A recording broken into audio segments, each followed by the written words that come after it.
Hello everyone. Good evening. Good evening everyone. Anuradha, Siddh, Mohammad Saddam, Dexter, Anshu Shani, Sakshi Mishra, Varsha, Shashwat Dalai, and Swagatika Satpati, Shashwat Dalai, Abhilasha, Anshu Saini. ठीक है.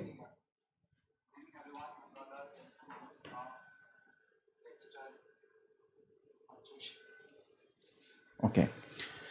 सो I believe कि जिन लोगों को भी इन चीज़ों की ज़रूरत है वो सारे लोग अभी अवेलेबल हैं यहाँ पे. ठीक है, क्योंकि एक स्ट्रैटेजी आपके पास होनी बहुत ज़रूरी है 2021-22 या कभी के लिए, कभी किसी भी एग्जामिनेशन किसी भी साल के लिए जब पेपर में अपेयर होने जा रहे हैं यूपीएससी एग्जामिनेशन में, तो आपके पास एक स्ट्रैटेजी का होना बहुत ज़रूरी है. फुल प्रूफ स्ट्रैटेजी होनी ज़रूरी है. आज आपने देखा होगा जैसे कि ये टैगलाइन आपको दिख रहा होगा कि बुक्स एंड स्ट्रैटेजी, तो बुक्स एंड स्ट्रैटेजी के बारे में हम लोग बात करेंगे, लेकिन हम आज कोशिश करेंगे पहले कि आपको स्ट्रैटेजी बहुत तरीके से समझाई जाए कि स्ट्रैटेजी आपकी क्या होनी चाहिए. What should your strategy for your examination. ठीक है, क्योंकि किसी भी एग्जामिनेशन के लिए देखिए, आप कभी भी लाइफ में अगर अपना एक टारगेट फिक्स करते हैं, ठीक है, तो टारगेट को अचीव करने के लिए आपके पास एक रणनीति का होना जरूरी है, स्ट्रैटेजी का होना जरूरी है. If you have no strategy, इसका मतलब क्या है कि you are going to fail your examination. बहुत कम लोग होते हैं कि जो बिना स्ट्रैटेजी के अपने गोल को अचीव कर पाते हैं. So first and foremost thing about your preparation is that the first step is of your strategy. So first of all you will have to make your own strategy.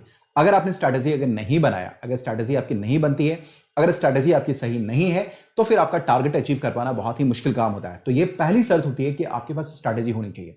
Then अगर हम लोग books के बारे में बात करें तो books का मतलब क्या है? This is called your resources. जब आप किसी टारगेट को हिट करने जा रहे हैं तो स्ट्रैटेजी के साथ साथ आपके पास रिसोर्स होने चाहिए, संसाधन होने चाहिए, जिसके द्वारा मार्फत आप क्या करेंगे, अपने जो टारगेट है उसको आप हिट करेंगे. तो बुक्स आर योर रिसोर्सेस. ठीक है, सो बुक्स के अंदर सारी चीजें आएंगी. बुक्स डजंट मीन दैट के physical appearance of the book, ये कुछ भी हो सकता है. That is anything, that is your material, what ever the thing that you consider about your material. जो कुछ भी आप सोचते हैं, जो कुछ भी आप इमेजिन करते हैं regarding your material, that is important. ठीक है, so books that is your material. ठीक है, material and strategy. So strategy is first thing, then is your resources through which you will hit your target. तो I hope कि ये आपके लिए बहुत ही एक वंडरफुल सेशन होने जा रहा है और इसमें हम लोग बात करेंगे ऐसी बातें हमेशा हमने कई बार आप लोगों से कई बार आपसे करेंगे कि आपकी स्ट्रैटेजी क्या हो, आपकी मटेरियल्स क्या हो, इन सबों के बारे में हम लोग बात करेंगे. लेकिन इसके बावजूद भी आप में से कई लोग अक्सर ये सवाल पूछते रहते हैं, क्योंकि हमेशा नए बच्चे आते रहते हैं, तो जाहिर सी बात है उनके अंदर एक कौतूहल तो होगा ही कि हमारी स्ट्रैटेजी क्या होनी चाहिए, हमारा बुक्स क्या होनी चाहिए, जिसको हम सोफिस्टिकेटेड लैंग्वेज में अपना रिसोर्स बोलते हैं, दैट्स कॉल्ड संसाधन. ठीक है, so this is your medium. ये क्या है? आपके पास मीडियम है, मीन्स है, जिसके द्वारा अपने टारगेट को आप हिट करेंगे. You will get your ends. ठीक है ना, and this is your resources. जैसे कि अगर हम लोग बात करें गांधी के बारे में, महात्मा गांधी के बारे में, तो आपको ये पता होगा कि महात्मा गांधी के क्या थे, कि महात्मा गांधी ने बात करी थी कि आपके पास मीन्स होने चाहिए, मीन्स. ठीक है ना, एंड देन आपके पास एंड होना चाहिए. हालांकि उन्होंने ये बताया था कि दोनों के दोनों आपके पास प्योर होने चाहिए. मैं यहां बोलता हूं कि प्योर की जगह ये पवन सर की बात है, ये इफेक्टिव होनी चाहिए, इफेक्टिव होने चाहिए. तो जो मीन्स है, means that is called your resources. Resources, ठीक है ना, रिसोर्सेस आपके होने चाहिए. और ये जो एंड है दैट इज योर रिजल्ट. ठीक है, रिजल्ट. ठीक है, और आपके पास जो स्ट्रैटेजी होनी चाहिए, जैसे गांधी के बारे में हमने बात करी, तो गांधी की स्ट्रैटेजी क्या थी? Like non cooperation. ठीक है, लाइक सिविल डिसोबीडियंस, लाइक सत्याग्रह, लाइक ट्रस्टिसिप एटसेट्रा. उसी तरीके से जो यहां पर आपके पास जो मीन्स है दैट इज योर जो आपके पास जो तरीका है, जो मोड है, that is called your strategy. Strategy आपकी क्या होनी चाहिए? सो यू कुड अंडरस्टैंड कि अगर हमने ये अभी एग्जांपल अगर हमने यहां पर कोट किया है, तो उसका सीधा से एक कारण ये है कि देखिए, लाइफ में हम कुछ भी अचीव करना चाहिए, whatever we want to achieve in our life, तो उसके लिए हमारे पास स्ट्रैटेजी का होना जरूरी है. पहले तो गोल फिक्स कर लिया हमने, गोल कर लिया यूपीएससी हिट करना है. देन हमारे पास अकॉर्डिंगली स्ट्रैटेजी होनी चाहिए. देन हमारे पास रिसोर्सेज होनी चाहिए.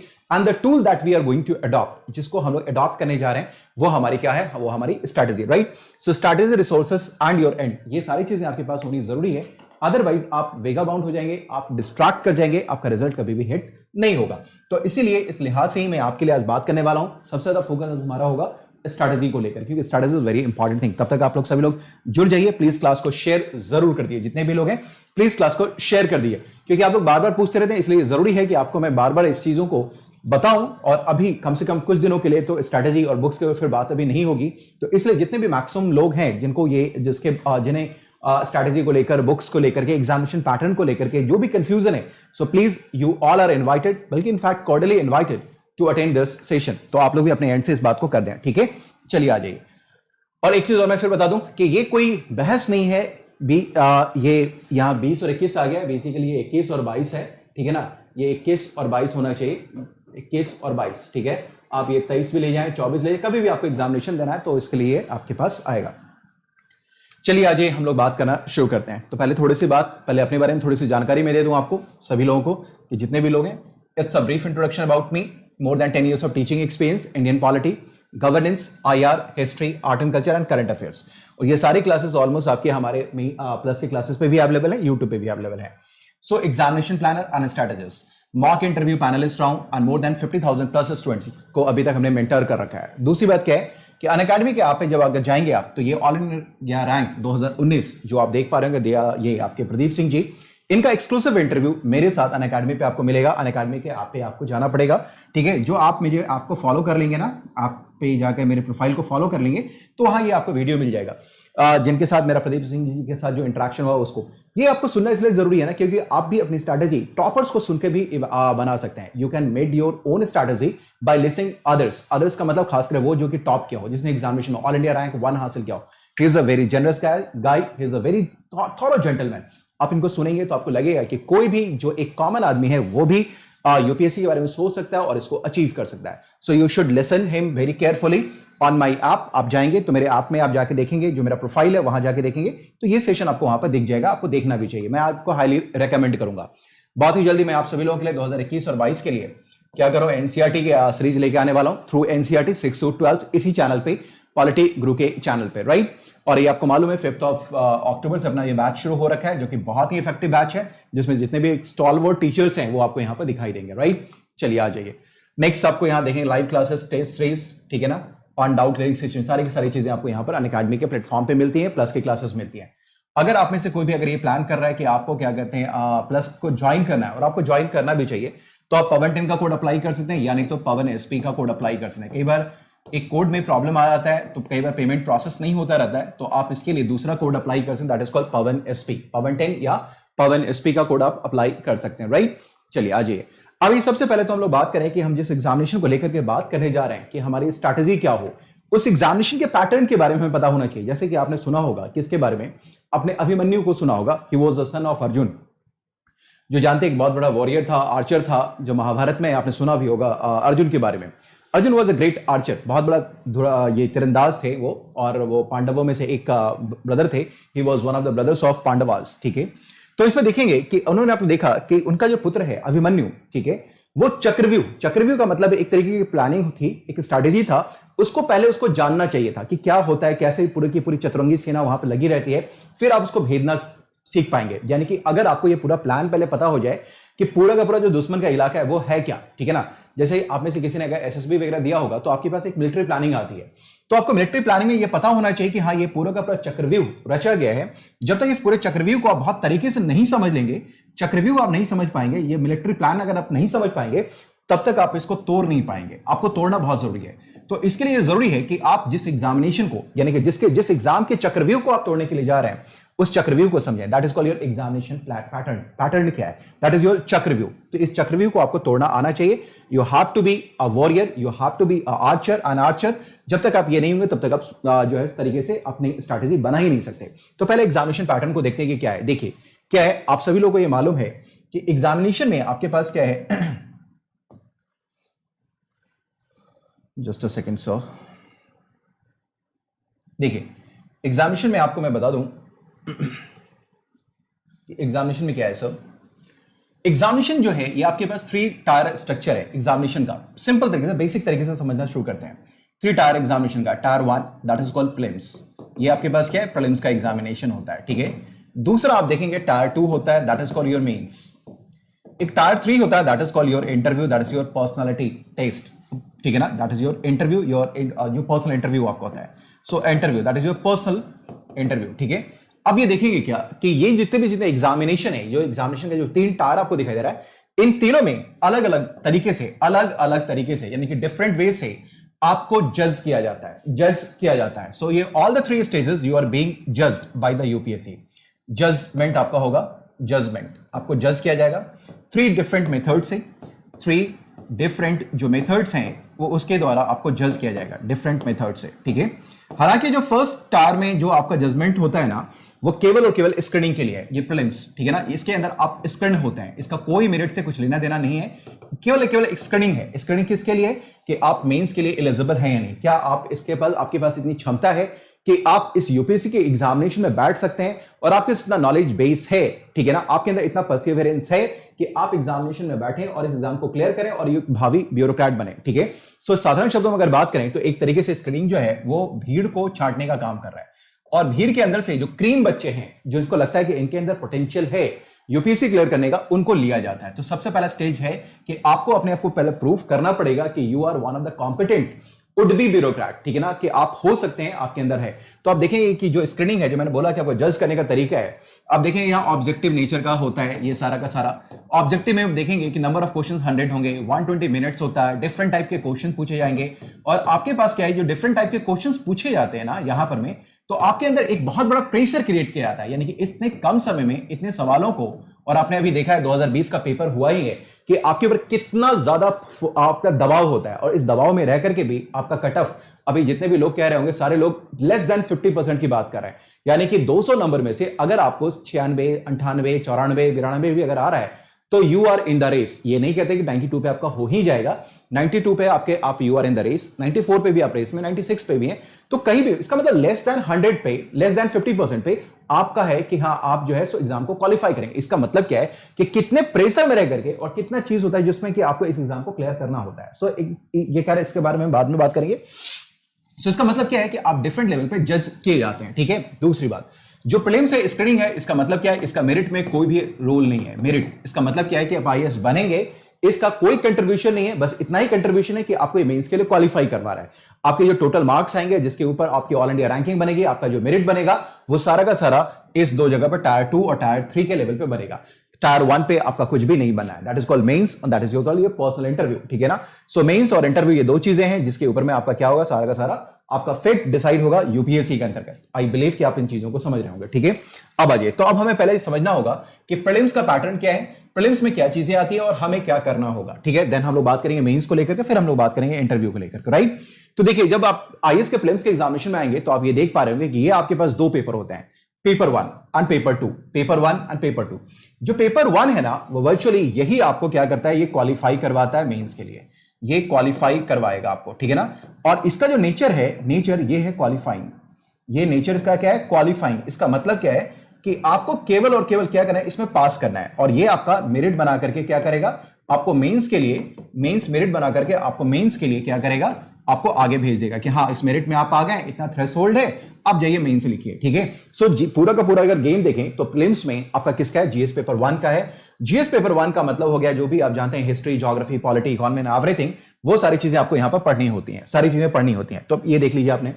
अब यहां देख पा रहे होंगे कि आपके पास जो total number of the questions हैं, ये इसके जीएस पेपर 1 में 100 है, ठीक है ना, और इसके मार्क्स होते हैं 2, ठीक है, तो इसका 200 मार्क्स का हो गया। सीसैट में आपके पास होता है नंबर ऑफ क्वेश्चन 80 और इसमें more than 2 question 2 marks award होता है, इसका भी टोटल मार्क्स होता है 200, ठीक है। ये क्वालिफाइंग नेचर का है। अब ये देखिए क्या है, दोनों में 2-2 घंटे आपको मिलेंगे, बीच में एक रैशनल गैप भी आपको मिलता है, विथ अ गैप, एक रेसेस होगा, एक गैप दिखेगा, उसके फिर आपका दूसरा पेपर होता है। ये अभी 2020 के एग्जामिनेशन में आपने देखा होगा, ठीक है। तो आपकी जो सारा का सारा जो फोकस होना चाहिए, जो मैक्सिमम फोकस है, वो फोकस होना चाहिए आपका जीएस पेपर 1 पे। जीएस पेपर 1 जो कि आपको क्या है, तो मेरिट बनाता है और ये आपको मेंस के लिए क्वालिफाई करवाता है, और सीसैट में आपको केवल क्वालिफाई करना होता है, यानी कि मिनिमम मार्क्स आपको लाने होते हैं। इतनी बातें क्लियर है। दूसरी बात क्या है कि आप देखेंगे क्या कि इस पूरे एग्जामिनेशन में नेगेटिव मार्किंग का भी प्रोविजन होता है, जिसमें कि 1/3 मार्क्स आपके कटते हैं, 1/3 मार्क्स आपका कटेगा।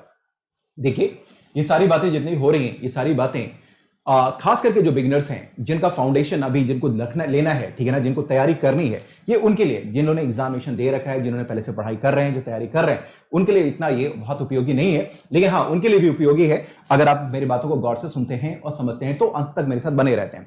तो ये बिगिनर्स हैं जिनको कुछ भी पता नहीं है, मेरे पास कई मैसेजेस आते हैं, कई तरीके से मुझे पता चलता है कि सर थोड़ा सा इसके बारे में थोड़ा गाइड कर दीजिए, बता दीजिए कि क्या है, मुझे कुछ भी आइडिया नहीं है।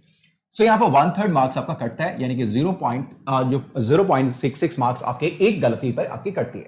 एक तो आपका क्वेश्चन गलत हुआ है ही, साथ ही साथ आपके 1/3 मार्क्स भी कट जाते हैं। जीएस पेपर 2 में क्या है, ये सीसैट जो कि आपका क्वालिफाइंग है, इसमें 33% ही बस आपको लाना होता है, 33%। इसका मतलब है 200 में आपको कितने नंबर लाने होंगे, 66 नंबर लाने होंगे। 66 नंबर आप लेके आ गए तो आपका काम हो गया, आपका काम डन हो गया। अब देखेंगे इसमें क्या है कि पीडब्ल्यूडी कैटेगरी के जितने भी स्टूडेंट्स हैं, ब्लाइंड कैंडिडेट्स होते हैं, उनको 20 मिनट एक्स्ट्रा एग्जामिनेशन में दिया जाता है। यानी कि ये 2 घंटे का है, ये 2 घंटे में इसमें 20 मिनट्स आप और ऐड कर दीजिए, 20 मिनट्स और ऐड कर दीजिए कि अगर आप फिजिकली हैंडीकैप कैटेगरी में हैं, ब्लाइंड में हैं, तो आपके पास क्या है कि 20 मिनट एक्स्ट्रा पेपर को सॉल्व करने के लिए आपको समय दिया जाएगा। So this is all about your examination pattern. ये आपने देख लिया और मैंने बताया कि आपके लिए बहुत इंपॉर्टेंट होता है, लेकिन इसका मतलब ये नहीं है कि सी सैट को आप कॉम्प्रोमाइज कर लेंगे। सी सैट को कॉम्प्रोमाइज करने की कतई जरूरत नहीं है, आपको इसको भी क्वालिफाई करना ही है। अगर इसमें बहुत बेहतरीन प्रदर्शन आपने कर दिया जीएस पेपर 1 में और सी सैट में आपको क्वालिफाई नहीं कर पाए तो भी मामला गड़बड़ हो जाएगा। लेकिन आपको फोकस यहां करना यहां है, लेकिन इसको आपको इग्नोर नहीं करना है। मेरी बातों को आप समझ पा रहे हैं, इसको इग्नोर नहीं करना है, इसको एक बार आपको फोकस रखना है। ठीक है, चलिए अब आइए सी सैट में देखिए होता क्या है, क्या क्या पूछा जाता है। कॉम्प्रिहेंशन, कॉम्प्रिहेंशन के क्वेश्चन पूछे जाएंगे। इसके बाद देखेंगे interpersonal skills including communication skills, ये आपको आता है। Logical reasoning and analytical ability, ये सब मैं मानता हूं क्या हूं, उसके बाद मैं बता रहा हूं अभी। Decision making and problem solving, general mental ability, basic numeracy and data interpretation, that is called DI, जो कि आप रीजनिंग में पढ़ते भी होंगे, कई बार स्कूल में भी आपने पढ़ा होगा। अगर मैं मोटे तौर पे आपको बताऊं, समझाऊं अगर आपको, तो इन चीजों को देखें कि कॉम्प्रिहेंशन को छोड़ दिया जाएगा तो logical reasoning, decision making, general mental ability, basic numeracy and data interpretation, मैं ये मानता हूं कि सभी लोग 10th करके आए हुए हैं। हर किसी ने बेसिक 10th तो किया ही है, वहां पर ना मैथ्स ना साइंस ना आर्ट्स कुछ नहीं होता है। बाकी हर किसी को एक कॉमन सब्जेक्ट पढ़ना ही होता है। मैथ्स अगर मुझे भी पढ़ना है तो 10th आपको करना है तो मैथ्स आपको भी पढ़ना है। इसका मतलब ये है कि आपने कम से कम मिनिमम मार्क्स लाके तो एग्जामिनेशन को क्वालिफाई किया होगा, किसका, 10th का। तो 10th में आपकी समझ थोड़ी थोड़ी ठीक ठाक होगी। तो आप अगर देखेंगे क्या कि यहां से लेकर के 1 2 3 4 और ये 5, ये सब का सब क्या है, ये लॉजिकल रीजनिंग है, ये logical faculty of your brain है। मुझे लगता है कि आप जितने रीजनिंग स्ट्रांग होगी, आप थोड़ा धैर्य से सुनेंगे, समझेंगे चीजों को, जितना आप लॉजिकल, जितना तार्किक आप सोच पाएंगे, समझ पाएंगे, उतने अच्छे तरीके से आप इसको कर पाएंगे। इसके लिए बेस्ट वे ये है, बहुत बढ़िया तरीका है, वो ये है कि मैं इसके कहूंगा कुछ पढ़ने की जरूरत नहीं है, कुछ पढ़ने की जरूरत नहीं, करने की क्या जरूरत है भाई। तो करेंगे, पास कैसे करेंगे सर, आप बता रहे हैं कि पढ़ना तो है ही नहीं इसको, तो करना क्या है, करना है, लेकिन करना क्या है वो देखिए। पढ़ना कुछ भी नहीं है, कुछ भी नए सिरे से उठा के नहीं करना है, क्योंकि मानता हूं कि आपका logical faculty of the brain है, और दूसरा आपने 10th तक जो पढ़ाई करी है उसी सारी चीजें में से चीजों को आना है। ठीक है, वैसा ही आना है। तो अब तरीका क्या है, तो तरीका इसका यह है, सीधा तरीका है कि जो प्रीवियस ईयर्स के क्वेश्चन पेपर हैं आप उसको चुपचाप उठा लीजिए। प्रीवियस ईयर्स के जितने भी क्वेश्चन पेपर हैं, ठीक है ना, क्वेश्चन पेपर्स हैं, इसको आप उठा करके सॉल्व करना शुरू कीजिए। और एक बार सॉल्व नहीं कीजिए बल्कि मल्टीपल टाइम्स कीजिए, मल्टीपल टाइम्स कीजिए। इससे होगा क्या ना, धीरे धीरे करके आपके पास सारी चीजें धीरे धीरे बैठने चली जाएंगी और आप धीरे धीरे यूज्ड टू हो जाएंगे। आपको ये करना होगा, बस यही करना होगा। इसके लिए मैं कोई किताबों को सजेस्ट नहीं करूंगा कि हाँ आर.एस. अग्रवाल सर की किताब को पढ़ लीजिए, टाइम वेस्ट नहीं करना, क्योंकि आपके यूपीएससी के एग्जामिनेशन में आपके पास टाइम को वेस्ट करने के लिए कुछ भी टाइम नहीं है, टाइम को इन्वेस्ट करना है। और दूसरा क्या है कि स्मार्ट स्टडी करनी है, स्मार्ट स्टडी करनी है, बहुत स्मार्ट स्टडी करनी है। और देखिए कुछ लोगों को लगता है कि मैं स्मार्ट नहीं हूं, कई लोगों का मैं कॉन्फिडेंस बूस्ट करना चाहूंगा जिनको लगता है कि देखिए यार सर मेरे पास ऐसा है कि मैं अपने आप को एवरेज नहीं मानता, मैं एवरेज मानता हूं। कुछ लोग कहते हैं मुझे बिलो एवरेज मानता हूं। देखिए कुछ लोग ये कहेंगे कि सर मेरा 3rd डिवीजन रहा है 12th ग्रेजुएशन में, 2nd डिवीजन रहा है, मैं 1st डिवीजन भी नहीं रहा हूं, मैं कैसे तैयारी कर सकता हूं या नहीं कर सकता हूं। देखिए सबसे पहली बात यह है कि अगर आपके अंदर डिटर्मिनेशन है, अगर स्ट्रांग वाला डिटर्मिनेशन है तो आप कर सकते हैं। आज की तारीख में कुछ भी इंपॉसिबल नहीं है। आज की तारीख में कहने का मतलब क्या है कि आज की तारीख में हर एक मटेरियल आपके सामने एक्सपोज्ड है। आपको स्मार्ट स्टडी करना होगा, और स्मार्ट स्टडी करने के लिए आपको थोड़ा पहले मेहनत करना पड़ेगा, परिश्रम करना पड़ेगा।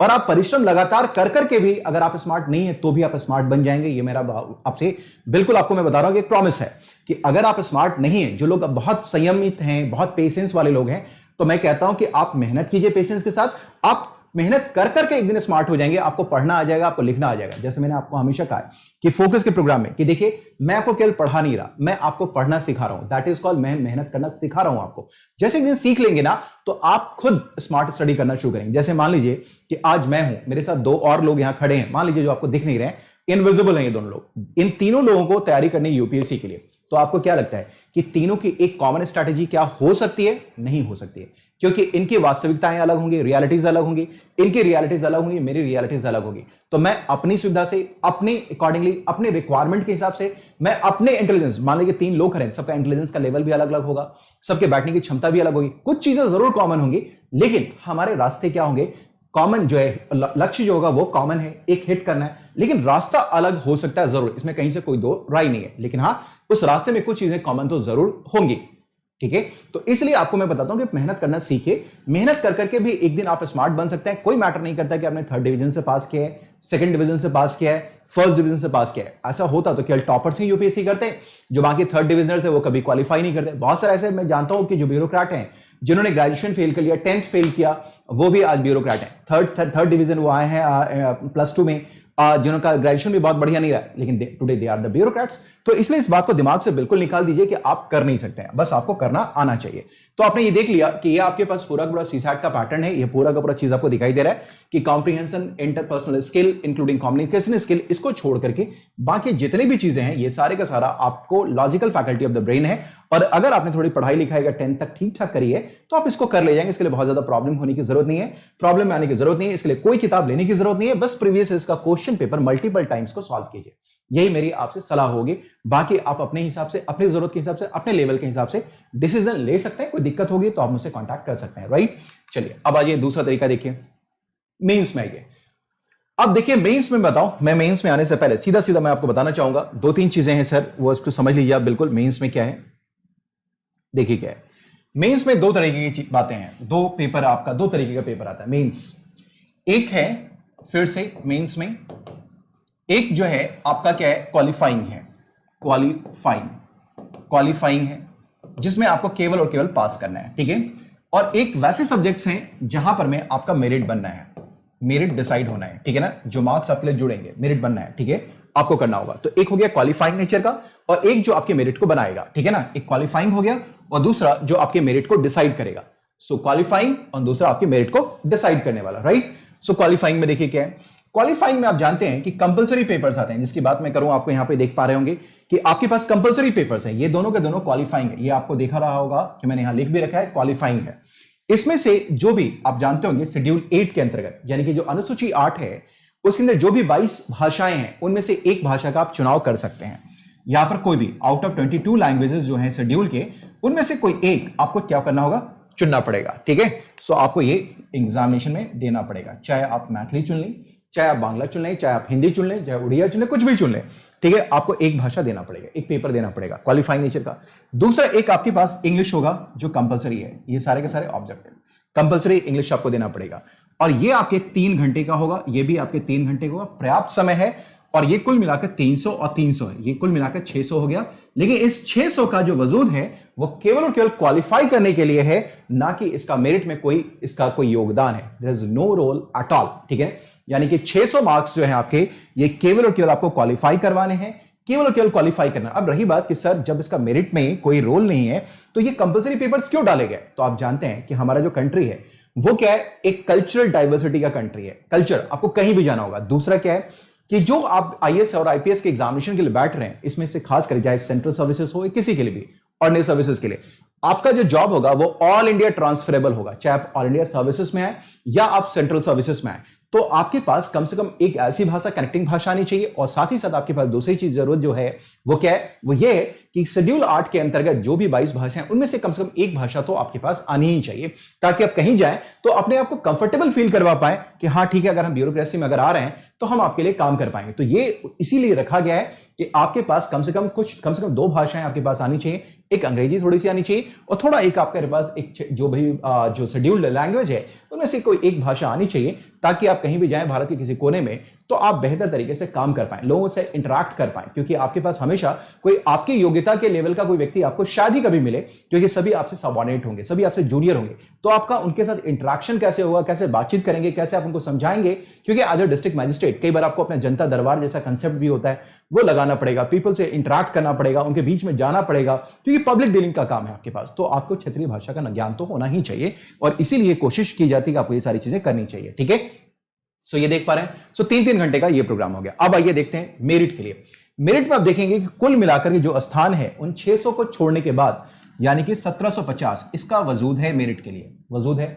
अब ये कैसे आया, तो देखिए सबसे पहला जब देखेंगे पेपर 1 होता है, वो होता है एसे का। एसे आपके पास है 250 नंबर का। उसके देखेंगे आपके पास जीएस पेपर 1 है, ये है 250 नंबर का। फिर आप देखेंगे जीएस पेपर 2 है, ये है 250 नंबर का। फिर जीएस पेपर 3 है, ये है 250 नंबर का। फिर जीएस 4 है, ये है 250 नंबर का। और फिर जो ऑप्शनल पेपर 1 है 4 है 250 नंबर का, और ऑप्शनल जो है वो 250 नंबर के 2 है। यानी कि एक पेपर होगा, जैसे मान लीजिए अगर आपने हिस्ट्री रखा, अगर आपने पॉलिटिकल साइंस रखा, पब्लिक एडमिनिस्ट्रेशन रखा, ज्योग्राफी रखा, तो इसके ज्योग्राफी के 2 पेपर होंगे, हिस्ट्री के 2 पेपर होंगे, पॉलिटिकल साइंस के 2 पेपर होंगे, पब्लिक एडमिनिस्ट्रेशन के 2 पेपर होंगे। कोई भी पेपर रखेंगे, सब्जेक्ट लेंगे, तो आपको इसके 2 पेपर देने होंगे, ठीक है ना, पेपर 1 और पेपर 2। इसका मतलब 2 सब्जेक्ट नहीं है, सब्जेक्ट 1 पेपर 2, पेपर 1 पेपर 2, ठीक है। दोनों ही जो पेपर होंगे वो 250 मार्क्स के होंगे। इसका मतलब ऑप्शनल जो है आपका, यानी कि एक सब्जेक्ट, वो पूरा 500 नंबर का होने वाला है। अब ये जितने भी एग्जामिनेशन सब 3-3 घंटे के होंगे, अगर इस सबों को आप जोड़ेंगे तो 1750 आ गया। इसका मतलब ये हो गया कि पूरा का पूरा मेंस एग्जामिनेशन ये 1750 के अलावा प्लस 600 का भी हो रहा है, ठीक है, प्लस 600 का भी हो रहा है, लेकिन वो 600 नंबर जुड़ेंगे नहीं, इसमें केवल और केवल जो मेरिट आपका काउंट होगा वो 1750 के अंतर्गत होगा, ठीक है। इतनी बातें सभी लोग समझ पा रहे हैं? तो 1750, तो ये तो आपको ये समझ गया कि आपका जो मेरिट है वो यहीं जाएगा। अब पहले एग्जामिनेशन पैटर्न, यानी कि अभी हम लोग ने चक्रव्यूह को समझना शुरू किया है कि चक्रव्यूह है क्या। चक्रव्यूह जब तक नहीं समझेंगे तो हम अपनी रणनीति नहीं बना पाएंगे।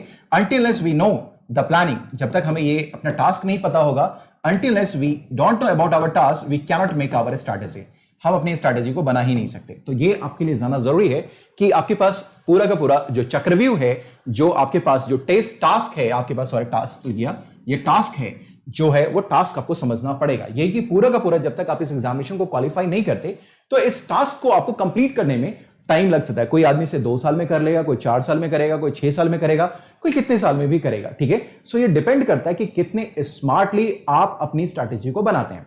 मैंने आपसे कहा कि अगर आपकी स्ट्रैटेजी अच्छी है तो 50% काम तो आपका उसी दिन उसी समय हो गया, क्योंकि आपने सही रणनीति चुन ली। रणनीति अगर आपने गलत चुनी तो आप सालों भटकते रहेंगे, भटकाव आपका होता रहेगा, कभी लक्ष्य तक आप पहुंच नहीं पाएंगे जब तक आपको फिर वही रास्ता नहीं मिल सकता है।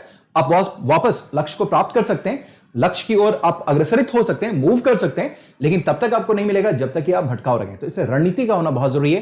कुछ भी चीज क्या होता है, अनऑर्गेनाइज नहीं होता। अनऑर्गेनाइज लाइफ में अनऑर्गेनाइज होकर के कुछ भी नहीं हासिल हो सकता है, असंगठित होकर नहीं हो सकता। लेकिन बहुत सारे कुछ लोग होते हैं, लकी होते हैं, जो जिनके पास कोई संगठन नहीं होता है, दिमाग में कोई स्ट्रक्चर नहीं होता है, लेकिन उसके बावजूद भी उनकी सफलता उनके पास होती है। क्योंकि कुछ लोग खुदा मेहरबान, तो आप जानते हैं कि क्या होता है, गधा पहलवान। ऐसे बहुत सारे रिजल्ट आपको देखने को मिलेंगे कि जिन्होंने बहुत कम मेहनत करके वो रिजल्ट उन्होंने हासिल कर लिया। तो अपने आप को आप खुदा मेहरबान और गधा पहलवान वाली कहावत में ना लाएं, बल्कि अपने लिए रणनीति को लेकर के आए, रणनीति कीजिए। क्योंकि आपके दिमाग में अरे यार देखो यार, कम पढ़ा था मैंने, इतना पढ़ा, मेरा रिजल्ट नहीं हुआ, उसका देखो रिजल्ट हो गया यार, पीटी क्वालिफाई कर गया, मेंस क्वालिफाई कर गया। क्यों? खुदा उनके साथ है। अब छोड़, उनकी कैटेगरी छोड़ दिए, वो स्पेशली प्रिविलेज है, उनके बारे में कुछ बात ही नहीं करना है, ठीक है। वैसे लोगों की संख्या बहुत कम है, बहुत कम है, बहुत कम है। यूपीएससी पूरी कोशिश करती है, जैसे कि अगर आप बात करें प्रीलिम्स में, रोकने के लिए, उन लोगों को रोकने के लिए लाया गया जिनके ऊपर खुदा मेहरबान होता है और वो गधा पहलवान हो जाता है। इनको ही रोकने के लिए निगेटिव का प्रोविजन किया गया। लेकिन खैर, फिर भी इसके बावजूद भी मैं उसको एक किनारे करता हूं, उससे हमारा कुछ लेना देना नहीं है। हमें अपने काम करना है, हमें अपने मेहनत के दम पे ही जो चीजें मिलना है, और उसके लिए सही रणनीति का होना तो जरूरी है। मैं उतनी बातें समझा पा रहा हूं आपको, तो इतनी बातें बिल्कुल क्लियर है। अब आइए देखते हैं। अब आपने देखा कि ऐसे आपके पास हो गया जीएस पेपर 1, यानी कि जो पेपर 2 है वो है जीएस पेपर 1। पेपर 1 ऐसे हो गया, पेपर 2 है वो जीएस पेपर 1, जो पेपर 3 है वो जीएस पेपर 2, और जो है आपके पास पेपर 4 है वो जीएस पेपर 3, जो ऐसे पेपर 5 है वो जीएस पेपर 4 है आपके पास, ठीक है। 6 और 7 होगा क्रमशः आपके पास हो गए ऑप्शनल। अब देखिए क्या है, अब आपके पास एसी के बारे में हम आ रहे हैं, अभी हम आ रहे हैं कि कब हमें क्या करना चाहिए, कितना करना चाहिए, इसके बारे में हम चर्चा करेंगे आपके साथ, अभी चर्चा करेंगे। लेकिन हम जान लें कि पेपर 1 जीएस का जो है, जीएस पेपर 1 वो क्या कहता है, जीएस पेपर 2 में क्या बातें कहेंगे, जीएस पेपर 3 में, जीएस पेपर 4 में क्या है, पहले इसको देख लेते हैं, फिर उसके बाद हम लोग रणनीति के ऊपर बात करेंगे। ये अभी चक्रव्यूह को ही भेदने का कार्यक्रम चल रहा है, अभी इस बात को समझ पा रहे हैं। तो देखिए, जीएस पेपर 1 में जब आप जाएंगे तो आपके पास जो सब्जेक्ट दिखाई देंगे, ये है आपके पास इंडियन हेरिटेज एंड कल्चर, जिसको हम लोग साधारण भाषा में, बोलचाल की भाषा में क्या बोलते हैं, आर्ट एंड कल्चर। हिस्ट्री हो गया, हिस्ट्री हो गया, ठीक है ना, history and geography of the world. इसका मतलब क्या है कि history and geography of the world कह दिया तो इसमें आपके पास क्या आ गया, इसके अंदर आपके पास आ गया मॉडर्न हिस्ट्री। मॉडर्न हिस्ट्री है, मैं आपको बता दूं, modern history including post independence India, including post independence India, ठीक है, पोस्ट इंडिपेंडेंस इंडिया यानी कि स्वतंत्र भारत के बाद की स्थिति। उसके बाद आपके पास आ गया इसके अंदर वर्ल्ड हिस्ट्री भी, वर्ल्ड हिस्ट्री, ठीक है, वर्ल्ड हिस्ट्री भी आ गया। ज्योग्राफी के बारे में अगर हम लोग बात करें तो इसी के अंदर आ जाता है आपके पास क्या, Indian geography, world geography and physical geography, ये तीनों चीजें आती है। यानी कि ज्योग्राफी और हिस्ट्री और आर्ट एंड कल्चर वो आपका पेपर 1 में हो गया। इसके अलावा सोसाइटी भी आपके पास आता है, लाइक विमेन पावरमेंट, जैसे सोसाइटी में आप देखेंगे सेकुलरिज्म का मुद्दा है, एटसेट्रा। तो ये जो है वो आपका सोसाइटी भी आपका जीएस पेपर 1 में आ गया। यानी कि अगर हम देखें तो एक हो गया आर्ट एंड कल्चर, दूसरा हो गया हिस्ट्री, तीसरा हो गया ज्योग्राफी और चौथा हो गया सोसाइटी। यानी कि जो इसके 4 यूनिट हो गए। मेरी बात को ध्यान से समझिए क्योंकि इसकी जरूरत अभी आपको पड़ने वाली है। यानी कि पेपर 1 में अगर आप देखें तो अपनी पढ़ाई के लिए, अध्ययन के लिए आपको यूनिट 1 दिखाई दिया, फिर आपको यूनिट 2 दिखाई दे रहा है, फिर आप देखेंगे यूनिट 3 दिखाई दे रहा है, ठीक है, यूनिट 4 फिर दिखाई दे रहा है, आपके पास यूनिट 4 दिखाई दे रहा है, ठीक है ना। सो आपके पास ये हो गया 4 यूनिट, यूनिट 1, 2, 3 एंड 4, ये 4 यूनिट हो गए, ठीक है। इसी तरीके से हम लोग बात करें जीएस पेपर 2 में आए, जीएस पेपर 2 जो कि पेपर 3 वस्तुतः है, इसमें आपको क्या दिखाई देगा? जीएस पेपर 2 में आप देखेंगे तो आपको दिखाई देगा गवर्नेंस, दिख पा रहा है, गवर्नेंस दिखाई देगा, उसके आप देखेंगे कॉन्स्टिट्यूशन दिखाई देगा, पॉलिटी दिखाई देगा, social justice and international relations दिखाई देगा, ठीक है। अब देखिए इसमें हम लोग क्या करते हैं, इसको क्लब करते हैं, कॉन्स्टिट्यूशन पॉलिटी एक कर लेते हैं, ठीक है। फिर आपके पास है गवर्नेंस, ठीक है, ये आप देखेंगे गवर्नेंस हो गया, ठीक है। फिर आप देखेंगे इंटरनेशनल रिलेशंस हो गया, ठीक है। एंड देन आप देखेंगे जो सोशल जस्टिस है, सोशल जस्टिस, ये 4 चीजें। इसका मतलब क्या है कि फिर से अगर इसके यूनिट को हम देखना शुरू करें तो यहां भी आपको 4 यूनिट दिखाई दे रहे हैं, ठीक है। पॉलिटी इंक्लूडिंग कॉन्स्टिट्यूशन, ठीक है, governance, IR and social justice, ठीक है। मेरी बात सभी लोग समझ पा रहे हैं? तो यहां पे आपके पास हो गया, यानी कि एक एक जीएस पेपर के अंदर आपको कम से कम यहां पर 4 खंड दिखाई दे रहे हैं, 4 खंड दिखाई दे रहे हैं, यानी कि यूनिट 1, यूनिट 2, यूनिट 3 या यूनिट 4। सच इसी तरीके से आपके पास 4 यूनिट हो गया और इसी तरीके से आपको पढ़ाई भी करना पड़ेगा। अब मेरी बात समझते चलिए। सो आपने ये देख लिया। अब आइए जीएस पेपर 3 में जो कि पेपर 4 है, इसमें आप देखेंगे टेक्नोलॉजी, इसका मतलब है साइंस एंड टेक्नोलॉजी है, ये साइंस एंड टेक्नोलॉजी, जिसमें बायोडाइवर्सिटी भी आता है। आप इसको एनवायरमेंट के श्रेणी में भी रखें, आप इसको टेक्नोलॉजी, साइंस एंड टेक्नोलॉजी में भी रख लीजिए, डिपेंड करता है आपके ऊपर क्या है। फिर आप देखें economic development, environment, security and disaster management. इसका मतलब क्या है कि अगर इसके यूनिट को हम देखना शुरू करें तो पहला यूनिट हो गया जिसको आप पॉपुलरली समझते हैं यूनिट 1, वो है आपके पास इकोनॉमी का, ठीक है, इकोनॉमी। दूसरा अगर हम देखें तो है हमारे पास यूनिट 2 जो हमारे पास है साइंस एंड टेक का, साइंस एंड टेक का। अगर हम बात करें तीसरा तो हमारे पास देखेंगे एनवायरमेंट का, एनवायरनमेंट का, ठीक है। उसके चौथा अगर देखें तो हमारे पास डिजास्टर मैनेजमेंट का और 5वां देखें तो इंटरनल सिक्योरिटी का, आंतरिक सुरक्षा का। इतनी चीजें आपको जीएस पेपर 3 में पढ़नी है, ठीक है। जीएस 4 में आपके पास एक यूनिट है एथिक्स, इंटीग्रिटी एंड एप्टीट्यूड। आप इतनी चीजों को देख पा रहे हैं, ठीक है। सो ये हो गया आपके पास जीएस पेपर 3, जिसमें आपको unit economy 1, economy, science tech, आपको एनवायरमेंट, उसका डिजास्टर मैनेजमेंट, इंटरनल सिक्योरिटी पढ़ना है, ठीक है। और चौथा हो गया आपके पास एथिक्स, इंटीग्रिटी एंड एप्टीट्यूड। अब ये आप देख पा रहे हैं कि अब ऑप्शनल को छोड़ करके, ऑप्शनल को छोड़ दिया जाए तो आपने ऐसे देख लिया जिसके मार्क्स जुड़ते हैं, आपने जीएस के चारों पेपर देख लिए जिसके मार्क्स जुड़ते हैं, एंड देन उसके बाद आपका ऑप्शनल पेपर 1 एंड 2, ठीक है ना। सो अब आपके पास इन सबों के अलावा आपके पास प्लस आ गया ऑप्शनल पेपर। ऑप्शनल के आपके पास 2 पेपर हो गए, 2 पेपर हो गए 1 एंड 2, जिसके मार्क्स कितने हैं? 500 मार्क्स, ठीक है। उसके बाद देखेंगे कि एथिक्स के आपके पास कितने मार्क्स हैं, इसके भी 250 मार्क्स हैं। उसके बाद देखेंगे एसे के भी कितने मार्क्स हैं, ये एसे का, इसका भी 250 मार्क्स है, आपने देखा है, यानी कि ये आपका हो गया 250 मार्क्स इधर एसे का। उसके एथिक्स का पेपर देख लीजिए, जनरल स्टडीज में एथिक्स का, ये हो गया आपके पास जीएस पेपर 4 250 मार्क्स का। और आप देखेंगे ऑप्शनल पेपर 1 एंड 2, ये हो गया आपके पास 500 मार्क्स का, यानी कि हो गया कुल मिलाकर 1000 मार्क्स, ठीक है। उसके बाद आपके पास जो 3 पेपर हैं, ये 3 पेपर ये बन गए आपके 750 मार्क्स। अब रही बात कि मैंने इसको कैटेगराइज ऐसे क्यों किया है, ये समझिए। अब आपको देखना है सर कि अब देखिए पढ़ाई करते हैं हम लोग हैं, हमें अपनी पढ़ाई का तरीका इतना बड़ा जरिया है, ठीक है। लेकिन पढ़ाई के लिए हमें कई स्तर पे पढ़ाई करनी है। हमें प्रीलिम्स के स्तर पे पढ़ाई करनी है, हमें मेंस के स्तर पे पढ़ाई करनी है, हमें इंटरव्यू के लेवल पे पढ़ाई करनी है, ठीक है। अब देखिए ये जो पूरा का पूरा ये है पढ़ाई, ये पूरा का पूरा एग्जामिनेशन है यूपीएससी का। अब इसके अंदर ये है प्रीलिम्स, ठीक है ना, प्रीलिम्स, ठीक है, और ये है आपके पास मेंस। मेरी बातों को समझिए, ठीक है। अब देखिए इस ग्राफ को समझ पा रहे हैं, इसका मतलब क्या है कि अगर आप प्रीलिम्स के लिए भी पढ़ रहे हैं इतनी चीजें, तो आप मेंस के लिए भी कुछ ना कुछ पढ़ रहे हैं। इसका मतलब क्या है, अगर मेंस के लिए अगर आप पढ़ रहे हैं तो कहीं ना कहीं आप प्रीलिम्स के लिए पढ़ रहे हैं, ठीक है। अभी देखिए ये जो मेरा कहना है वो आपको जरा समझिए कि देखिए साहब यहां पर ये 3 पेपर हो गए, जो आपका हो गया पेपर 1, पेपर 2 और पेपर 3। इसका सरोकार पीटी से भी है और इसका सरोकार मेंस से भी है, लेकिन इसका सरोकार जो कि आपका एथिक्स है, पीटी, इसका सरोकार पीटी से नहीं है। ऑप्शनल का सरोकार पीटी से नहीं है, पेपर पीटी के दोनों पेपर से नहीं है, यानी कि 500 नंबर और 250 नंबर, 750 नंबर, और ए से इसका जी सरोकार आपके किससे नहीं है, पीट मेन से नहीं है। यानी कि जो 1000 मार्क्स हैं, मेरी बात समझिए, अब ये 1 मिनट सॉरी, अब ये देख पा रहे होंगे, ये पूरा का पूरा आपके पास 1750 है, ठीक है। इस 1750 में ये जो आपके पास जो बाहर का हिस्सा दिख रहा है, जो मैं थोड़ा कलर चेंज करके बताऊं, स्कीमेटिक अगर आपको बताऊं, ये जो चीजें मैं समझाने की कोशिश कर रहा हूं, ये सारा का सारा क्या है, ठीक है। ये आपके पास है 1000 मार्क्स, ये क्या है 1000 मार्क्स, और ये जो आपके पास है 750 मार्क्स, ठीक है। यानी कि टोटल जो मेंस है, यानी कि टोटल जो पढ़ाई है आपके पास 1750 की है, ठीक है, जिसमें से 1000 आपका एक्सक्लूसिव, यानी कि ये मेंस स्पेसिफिक है, जिसके बारे में मैं बात कर रहा हूं, मेंस स्पेसिफिक है, मेंस स्पेसिफिक। इसका मतलब ये केवल और केवल इसका पीटी से कुछ भी लेना देना नहीं है, मेरी बात समझ गए।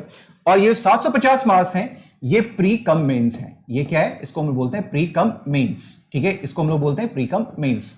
ये आपका काम हो गया 1000 का मार्क्स का, और ये हो गया आपके पास कितने मार्क्स का, तो 750 मार्क्स का। मेरी बातें सभी लोग समझ गए।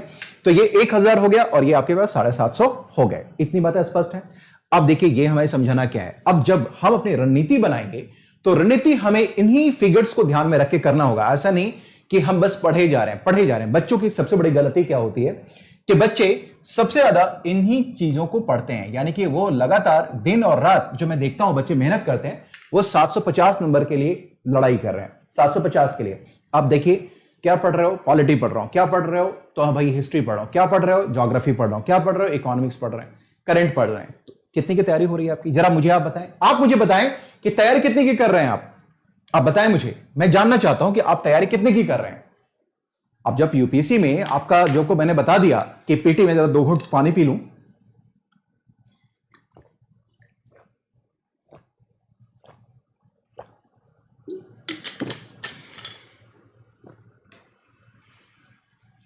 तो आप जरा मुझे बताएं कि आप सभी लोग मुझे प्लीज बताइए, सभी लोग जितने भी लोग हैं मुझे प्लीज बताएं, जो मैंने सवाल पूछा है आपसे, क्या कृपया जवाब दीजिए। सारे प्रश्नों का जवाब दूंगा, नहीं होगा तो दूसरे दिन फिर सेशन लेके आऊंगा, लेकिन आपको मैं क्लियर करूंगा जरूर।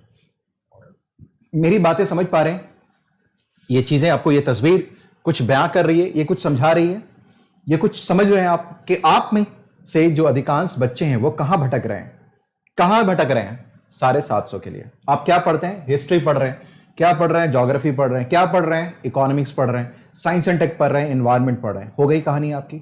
750 लेकर के अगर जो लोग इस तैयारी को लेकर के आप आगे बढ़ रहे हैं, ठीक है ना, अगर आपका पीटी क्लियर हो गया, मैं चाहता हूं कि आपका पीटी क्लियर हो जाए, हो गया आपका पीटी क्लियर, अगर आपका पीटी सर क्लियर हो गया,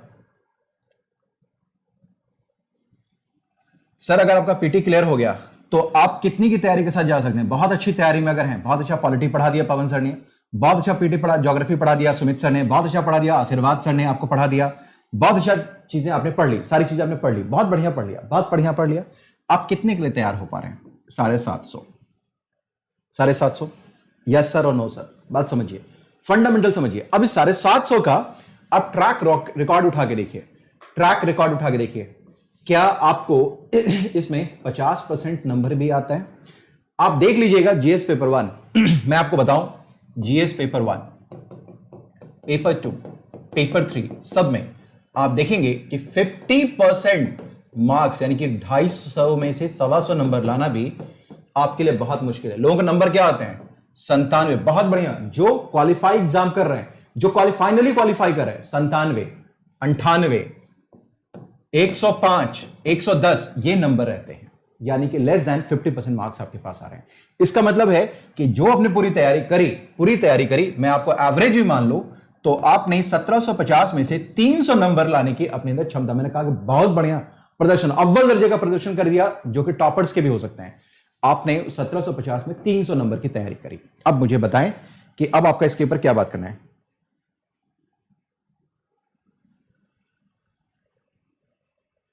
ठीक है, इतनी बातें क्लियर हैं, इतनी बातें सभी लोग समझ गए। तो अब आपको अपनी रणनीति इसी के आधार पे बनानी पड़ेगी। मैं उम्मीद करता हूं कि ये फंडामेंटल अगर क्लियर है तो अब आगे के लिए हम लोग बात करना शुरू करते हैं। अब देखिए सर, ये बातें हो गई। अब इतनी बातों को समझने के बाद अब देखिए, मेरा ये आपका मानना है कि मेंस स्पेसिफिक कुछ सब्जेक्ट्स हैं, मेंस स्पेसिफिक सब्जेक्ट्स हैं आपके पास जो आपको पहले निपटाने चाहिए। ऐसे हैं ethics, integrity, governance, disaster management, post independence India, world history and Indian society and social justice and social issues, जितने भी हैं।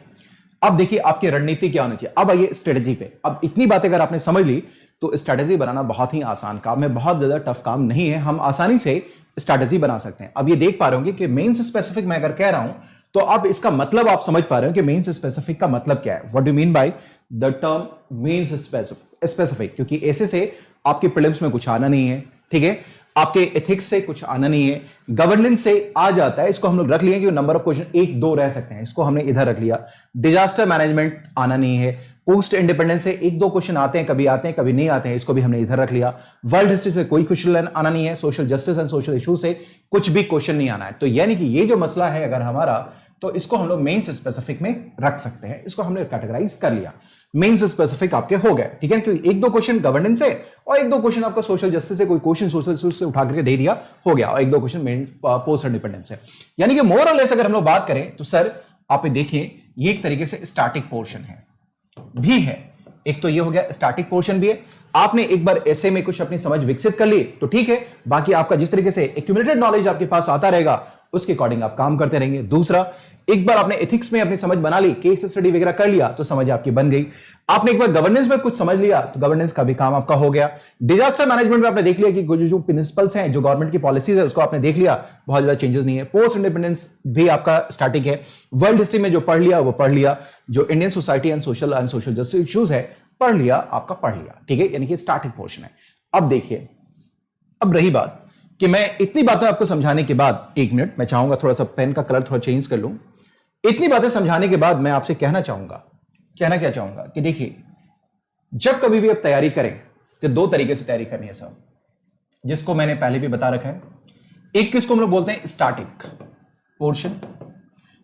पोर्शन, या इसमें बोलते हैं कि इसमें करंट अफेयर्स का कोई भी योगदान नहीं है, करंट अफेयर्स का योगदान नहीं है, CA that is means current affairs, कोई योगदान नहीं है। दूसरा मैं कहता हूं, मैं अपने शब्दों में बोलता हूं, ऐसा कुछ भी परिभाषित नहीं है, डायनामिक, ये है डायनेमिक में करंट अफेयर्स का योगदान है, डायनेमिक में करंट अफेयर्स का योगदान है, ठीक है। अगर आपने देखा स्टैटिक हो गया, करंट अफेयर्स का कोई योगदान नहीं है, डायनेमिक कह लें तो आपका इसमें आपका करंट अफेयर्स का योगदान है। अब ये देखिए, अगर इसको मैं दूसरे तरीके से कहें तो जितना मैंने समझाया, मैं अपने शब्दों में, ऐसा कुछ भी नहीं है कि कॉन्स्टिट्यूशन ने बना दिया यूपीएससी को और कह दिया कि यही है, मैंने आपको समझाने के लिए बताया कि हर किसी की अपनी रणनीति होती है, हर किसी का अपना अप्रोच होता है। तो आप यहां देखेंगे कि वो सब्जेक्ट हैं जो मेंस स्पेसिफिक हैं, अब ये मेंस स्पेसिफिक में आप देखेंगे कि सर्वथा आपको अभाव दिखाई देगा, किसका? करंट अफेयर्स का दिखाई देगा। स्टैटिक इन नेचर है, यानी कि किसी भी मोमेंट पे आपको 2024 में पेपर देना हो, 25 में देना हो, हम ये बात नहीं कर रहे 2021, 22 और 23 की बात कर रहा हूं, मैं 24-25 की बात कर रहा हूं। यानी कि आपने अगर हिस्ट्री एक बार पढ़ लिया तो हिस्ट्री वही रहना है, वर्ल्ड हिस्ट्री अगर आपने पढ़ लिया तो रहना वही है, ठीक है। बस आपको इसके ऊपर में चीजों को डेवलप करना है, अपनी चीजों को लगातार पढ़ के, मैंने बताया ना कि अगर आप एवरेज स्टूडेंट भी है तो लगातार मेहनत करके अपने आप को स्मार्ट बनाना है। मेहनत कीजिए, स्मार्ट बनिए, मेहनत करिए, स्मार्ट बनिए, क्योंकि आपको पत्थर की कहानी याद है कि पत्थर भी जो सख्त होता है, हार्ड रॉक जो होता है, उसके ऊपर रस्सी खिस खिस के आप दाग बना सकते हैं। तो आप क्यों नहीं स्मार्ट हो सकते? आप भी स्मार्ट हो सकते हैं। जहन से निकाल दीजिए कि अगर आप बिलो एवरेज हैं और एवरेज हैं तो आप क्वालिफाई नहीं कर सकते, आप भी क्वालिफाई कर सकते हैं। आप भी ये सपना देख सकते हैं, केवल सपना देख ही नहीं सकते, इस सपने को आप साकार कर सकते हैं। हौसला रखिए, हौसला रखना बहुत जरूरी है, आपके अंदर यह हौसला होना जरूरी है। अगर यह हौसला नहीं रहा तो फिर आप जीवन में कुछ भी नहीं, ये क्या एग्जामिनेशन, आप छोटे से छोटा एग्जामिनेशन भी क्रैक नहीं कर पाएंगे। या किसी एग्जामिनेशन के बिना अगर आपको कहीं पर मैं ऐसे कोई रख ले आपको कि भैया आ जाओ मेरे खेत में काम कर लो, ठीक है, आज तो प्राइवेट नौकरी भी कहीं भी चले जाइए, तो बिना आपका कोई स्क्रीनिंग हुए, कोई टेस्ट हुए, बिना इंटरव्यू, कहीं कोई आपको नहीं रखता है। हर जगह आप प्राइवेट में देखेंगे और भी ज्यादा कॉम्पिटिशन है, गवर्नमेंट से कहीं ज्यादा। मैं बताऊं कि आज की तारीख में प्राइवेट में किसी अच्छी जगह पहुंचने के लिए आपको कहीं ज्यादा टफ एग्जामिनेशन फेस करना पड़ेगा, क्योंकि आपकी पूरी पर्सनालिटी, आपको केवल आपकी योग्यता ही नहीं, आपका सर्टिफिकेट ही, नॉलेज ही नहीं, बल्कि आप उस सिस्टम के लिए कितने सुटेबल हैं उसकी सुटेबिलिटी की जांच भी होनी है। लेकिन गवर्नमेंट में ऐसा कम से कम नहीं है। गवर्नमेंट में एक बार आपने पढ़ लिया, अब देखिए कि मेंस में आपने मार्क्स बहुत ज्यादा उठा लिया प्रैक्टिस कर करके, तो इंटरव्यू में कम भी मार्क्स आएगा तो भी आपको कौन रोकने जा रहा है, आपका सिलेक्शन होने वाला है। कोई अगर आपका मेंस में कम मार्क्स ला रहा है और इंटरव्यू में गजब का मार्क्स ले आया, 275 में 200 नंबर ले आया, उसको कोई रोकने नहीं जा रहा है। मेरी बात समझ रहे हैं? तो आज की तारीख में प्राइवेट नौकरी में कहीं कहीं ज्यादा चैलेंजेस हैं, कहीं ज्यादा टफ नौकरी है, क्योंकि बहुत सारी चीजें वहां पर देखी जाती हैं। लेकिन गवर्नमेंट जॉब में पढ़ लीजिए, थोड़ा सा स्थिर रख लीजिए, शांत रह जाइए, थोड़ा धैर्य रखिए, पेशेंस रखिए, रिजल्ट आपका हो जाएगा और बेहतर स्थिति में होंगे। मेरी बातों को सभी लोग समझ पा रही है? तो ये बातें आपकी हो गई स्टार्टिंग। इसका मतलब है कि आप इसकी तैयारी कभी भी शुरू कर सकते हैं, कहीं भी शुरू कर सकते हैं। और ये नंबर कितने का है? 1000 नंबर का है। यानी कि इस 1000 नंबर के लिए आपका कहीं भी, आप इंजीनियरिंग कर रहे हो, फर्स्ट ईयर, सेकेंड ईयर, +2, कहीं भी आप इसमें कोई बदलाव नहीं है। बार बार मैं देखता हूं बच्चे परेशान हैं क्योंकि दिमाग में कंफ्यूजन बहुत ज्यादा डाल दिया गया है। सोसाइटी में इतनी सारी चीजें, इस हवा में, ये जो हवा है ना, ये प्रदूषित हो गया है। जब आप यूपीएससी की तैयारी करते हैं तो बहुत सारी चीजें यहां पर आसपास, इधर वायरस, बैक्टीरिया सब घूम रहा है और उसने आपके दिमाग में आपको जकड़ लिया, वायरस ने आपको जकड़ लिया, तो आपका काम हो गया। फिर आप उससे मुक्त नहीं हो पाएंगे। अपने आप को मुक्त करना जरूरी है। आप समझिए कि आप किसी भी लेवल पे आपको कहेंगे सर करंट अफेयर्स कब से पढ़ना चाहिए, क्यों पढ़ना चाहिए भाई, कब से पढ़ना चाहिए? अब जवाब आपके पास है, मेरे पास कहां जवाब है। सर तैयारी कब से करना चाहिए, जवाब आपके पास है, क्योंकि डिमांड आपका है, रिक्वायरमेंट आपकी है, जरूरत आपकी है, करना, रास्ता बताना हमारा काम है। तो मैं जो बातें बता रहा हूं आप ये समझिए, यानी कि कभी भी तैयारी शुरू कर सकते हैं। कम से कम 1750 में 1000 नंबर की तैयारी तो कभी भी शुरू कर सकते हैं। इसमें कौन सा दिक्कत है? आज आप पढ़ें, 2024 के लिए पढ़ें, 25 के लिए पढ़ें, आपके लिए बेहतर होगा। मैं बार बार एक शब्द कहता रहता हूं कि देखो यार, कि जो लोग भी बच्चे हो यार, आपको जो 23 में देना है, 24 में देना है, प्रेशर फ्री होके काम करो। देखिए यार, मैं आपको बता दूं, मैं बार बार बड़ा दुखी हो जाता हूं अपने बच्चों को लेकर के, मैं, क्योंकि मैं बहुत चिंतित हूं आपके भविष्य को लेकर के। मैं चाहता हूं कि भविष्य अच्छा निर्माण करें, आप अच्छा करें। आप सर हमें 2022 में देना है, हमें 2023 में देना है, ठीक है दे दीजिए। सर हमें पढ़ना कब चाहिए, पढ़ लीजिए। पढ़ना क्या है सर, कैसे तैयारी करें, कब से करना शुरू करें? अरे भाई, इतना सवाल क्यों करते हैं अपने आप से? अल्टीमेटली पढ़ना आपको है, रिजल्ट आपको देना है, सपना आपका है। अगर आपको लगता है कि नहीं ये मेरा सपना नहीं है, अगर मुझे कांस्टेबल बन के खुश रहना, तो कांस्टेबल बनिए। जिसका सपना वही है उसको वही लगेगा वही आईएएस की नौकरी है। किसी को अगर लगता है कि मुझे कांस्टेबल बन के या रेलवे में अब नौकरी लेकर, एनटीपीसी लेकर के हमें बनना है, तो उसके लिए आईआरएस की नौकरी वही है, उसके लिए आईआरपीएस की नौकरी वही है, उसके लिए आईआरटीएस की नौकरी वही है। मेरी बात समझ रहे हैं? उसके जीवन में उसने वही सपना देखा, उसको उसने अचीव कर लिया, उसके लिए सबसे बड़ा सक्सेस है वो लाइफ का, उसका अचीवमेंट है उसका। आपका अचीवमेंट कुछ और है। तो आप इसको पढ़िए। 1000 नंबर की तैयारी आप कभी भी कहीं भी शुरू कर सकते हैं। लोग कहेंगे कि यार करंट अफेयर्स, अरे करंट अफेयर्स की कहां जरूरत है यहां पे? आप अपने आप को ऑक्यूपाइड, जो प्री ऑक्यूपाइड है, इसे बाहर निकालिए, अपने आप को बाहर निकालिए, थोड़ा करना शुरू कीजिए। एक मिनट रुक जाइए।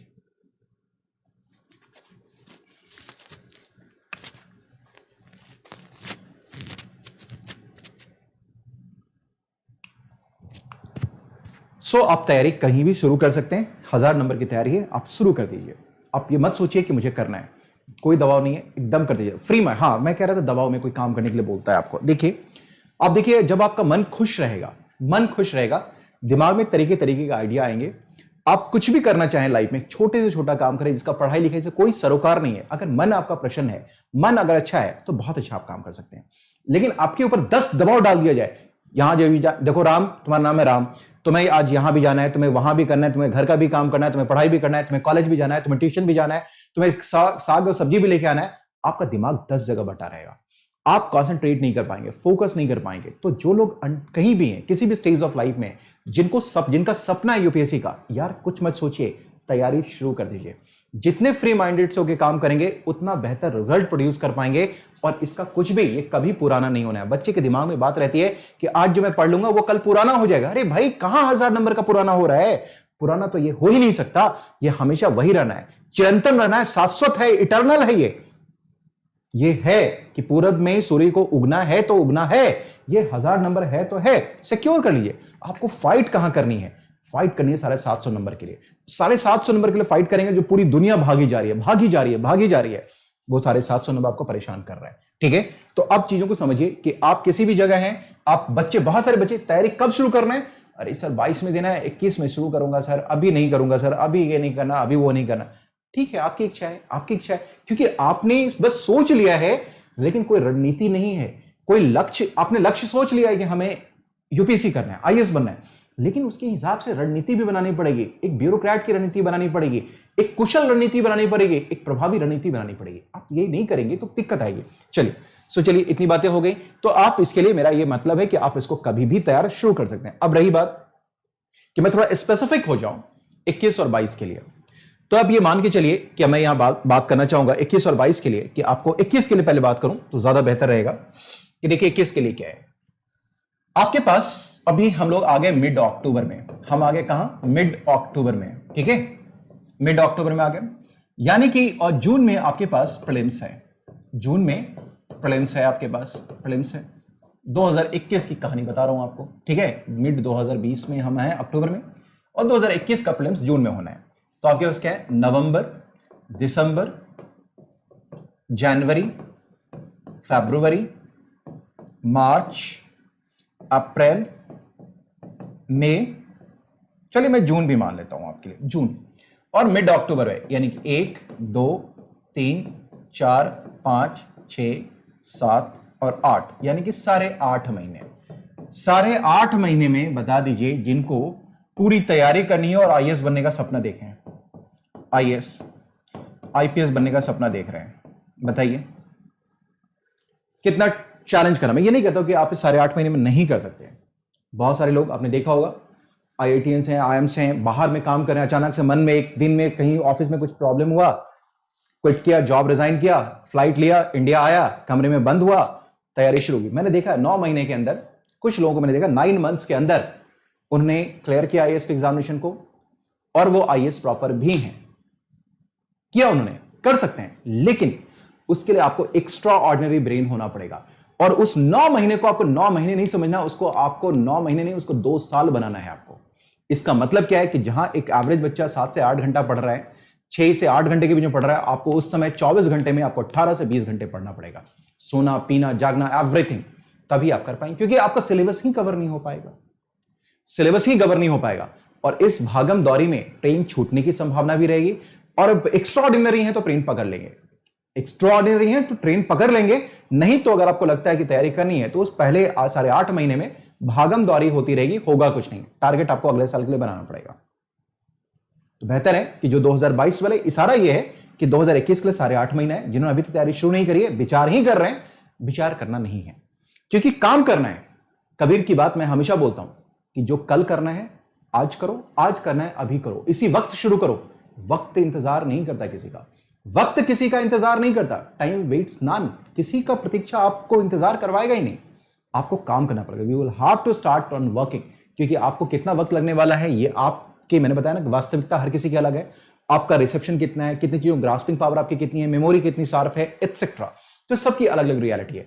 तो आप देखिए एक समय रहते हुए 2022 के लिए काम करना शुरू कर दिया। 2021 के लिए भागम दौड़ शुरू हो चुकी है, भागम दौड़ शुरू हो चुकी है। जिन्होंने ये काम नहीं किया है 1000 नंबर से पीछे है, यहां कूद के यहां चल रहे हैं, कूद के वहां जा रहे हैं, कूद के वहां जा रहे हैं, कूद के वहां जा रहे हैं, कुछ नहीं होना बॉस। समय बर्बाद है। समय बर्बाद करने का मतलब आप अपने साथ बहुत बड़ा गुनाह कर रहे हैं, ठीक है। तो अब देखिए इस साढ़े 18 महीने, 8 महीने में, अब इसी को हम देख लें, या अगर मैं बात करूं कि जो 2022 करना है, तो मैं आपको बताऊंगा, सीधा साफ मतलब है कि इसको समझाने का मेरा मतलब यही है कि देखिए जब आपके पास पीटी का प्रेशर नहीं है, अब आप 2021 के लिए हो या 22 के लिए हो, आप इस बात को समझ सकते हैं। तो आपको उसमें स्टैटिक पोर्शन, या इसको मैं बोलूं आपको मेंस स्पेसिफिक, या मैं बोलूं कि आपको 1000 मार्क्स की तैयारी करनी है, तो मेरे बच्चे अब आप समझ सकते हैं कि जो मैं आपको समझाने की कोशिश कर रहा हूं, क्या समझाने की कोशिश कर रहा हूं, आप इसको पहले इसको कर लीजिए। ये आपके फेज 1 की तैयारी है, इसको आपको किसी भी हाल में करना है। मैं बात करूं 2021 के लिए, तो 21 के लिए अब आपके पास समय कम है, अभी से आप शुरू हो जाइए। नवंबर, दिसंबर, जनवरी एंड फरवरी, ठीक है, जनवरी एंड फरवरी। तो ये मान के जो मैं फरवरी निकाल भी दूं, तो मैं आपको अक्टूबर मिड यानी 15 अक्टूबर से बात करूं तो 3.5 महीने का समय है। 3.5 से 4 महीने मैक्सिमम जा सकते हैं। मिड आप फरवरी तक जा सकते हैं, मिड अक्टूबर से मिड फरवरी चले जाइए, 4 महीने का समय ले लीजिए। इस 4 महीने में आपको कैसे करना है, तो आपके 100,000 नंबर की तैयारी करनी है, जिसमें आपके पास क्या है, एसे, जिसमें आपके पास क्या है, एथिक्स, जिसमें क्या है, ऑप्शनल पेपर 1, ऑप्शनल पेपर 2, इतनी दोनों चीजें तो आपकी तैयार हो जानी चाहिए। और जब आप पीटी के लिए बैठेंगे तो आपके पास एक बहुत बड़ा संतोष होगा, सुकून होगा, माथे की शांति होगी।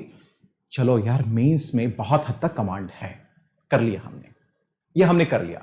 तो 2021 वाले लोग करें, भाग दौड़ के करना है, आपको करना है, भागम दौड़ी शुरू है, भागना शुरू कर दीजिए।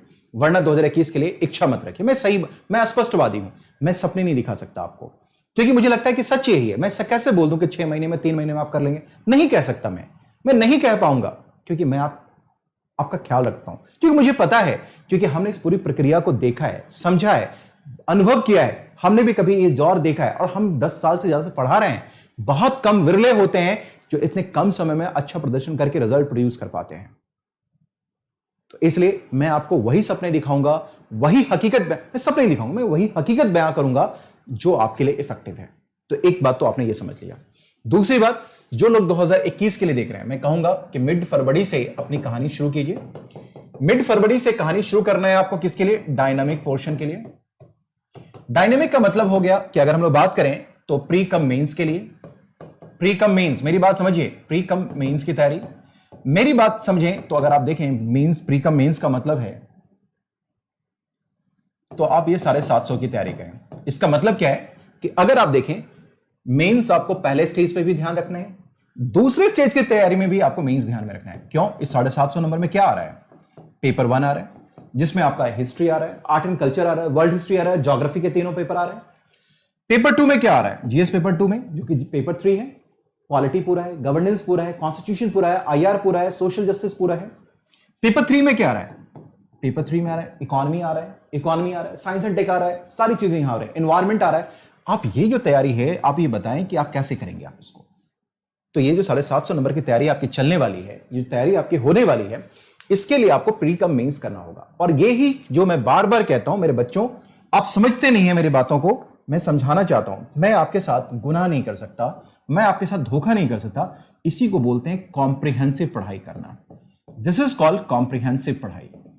इसी को बोलते हैं इंटीग्रेटेड पढ़ाई, जो मैं बार बार बोलता रहता हूं, इंटीग्रेटेड पढ़ाई। इसी को बोलते हैं अप्रोच सेंट्रिक पढ़ाई, अप्रोच सेंट्रिक पढ़ाई, अप्रोच सेंट्रिक पढ़ाई। ये मेरी बात समझ पा रहे हैं? जब आप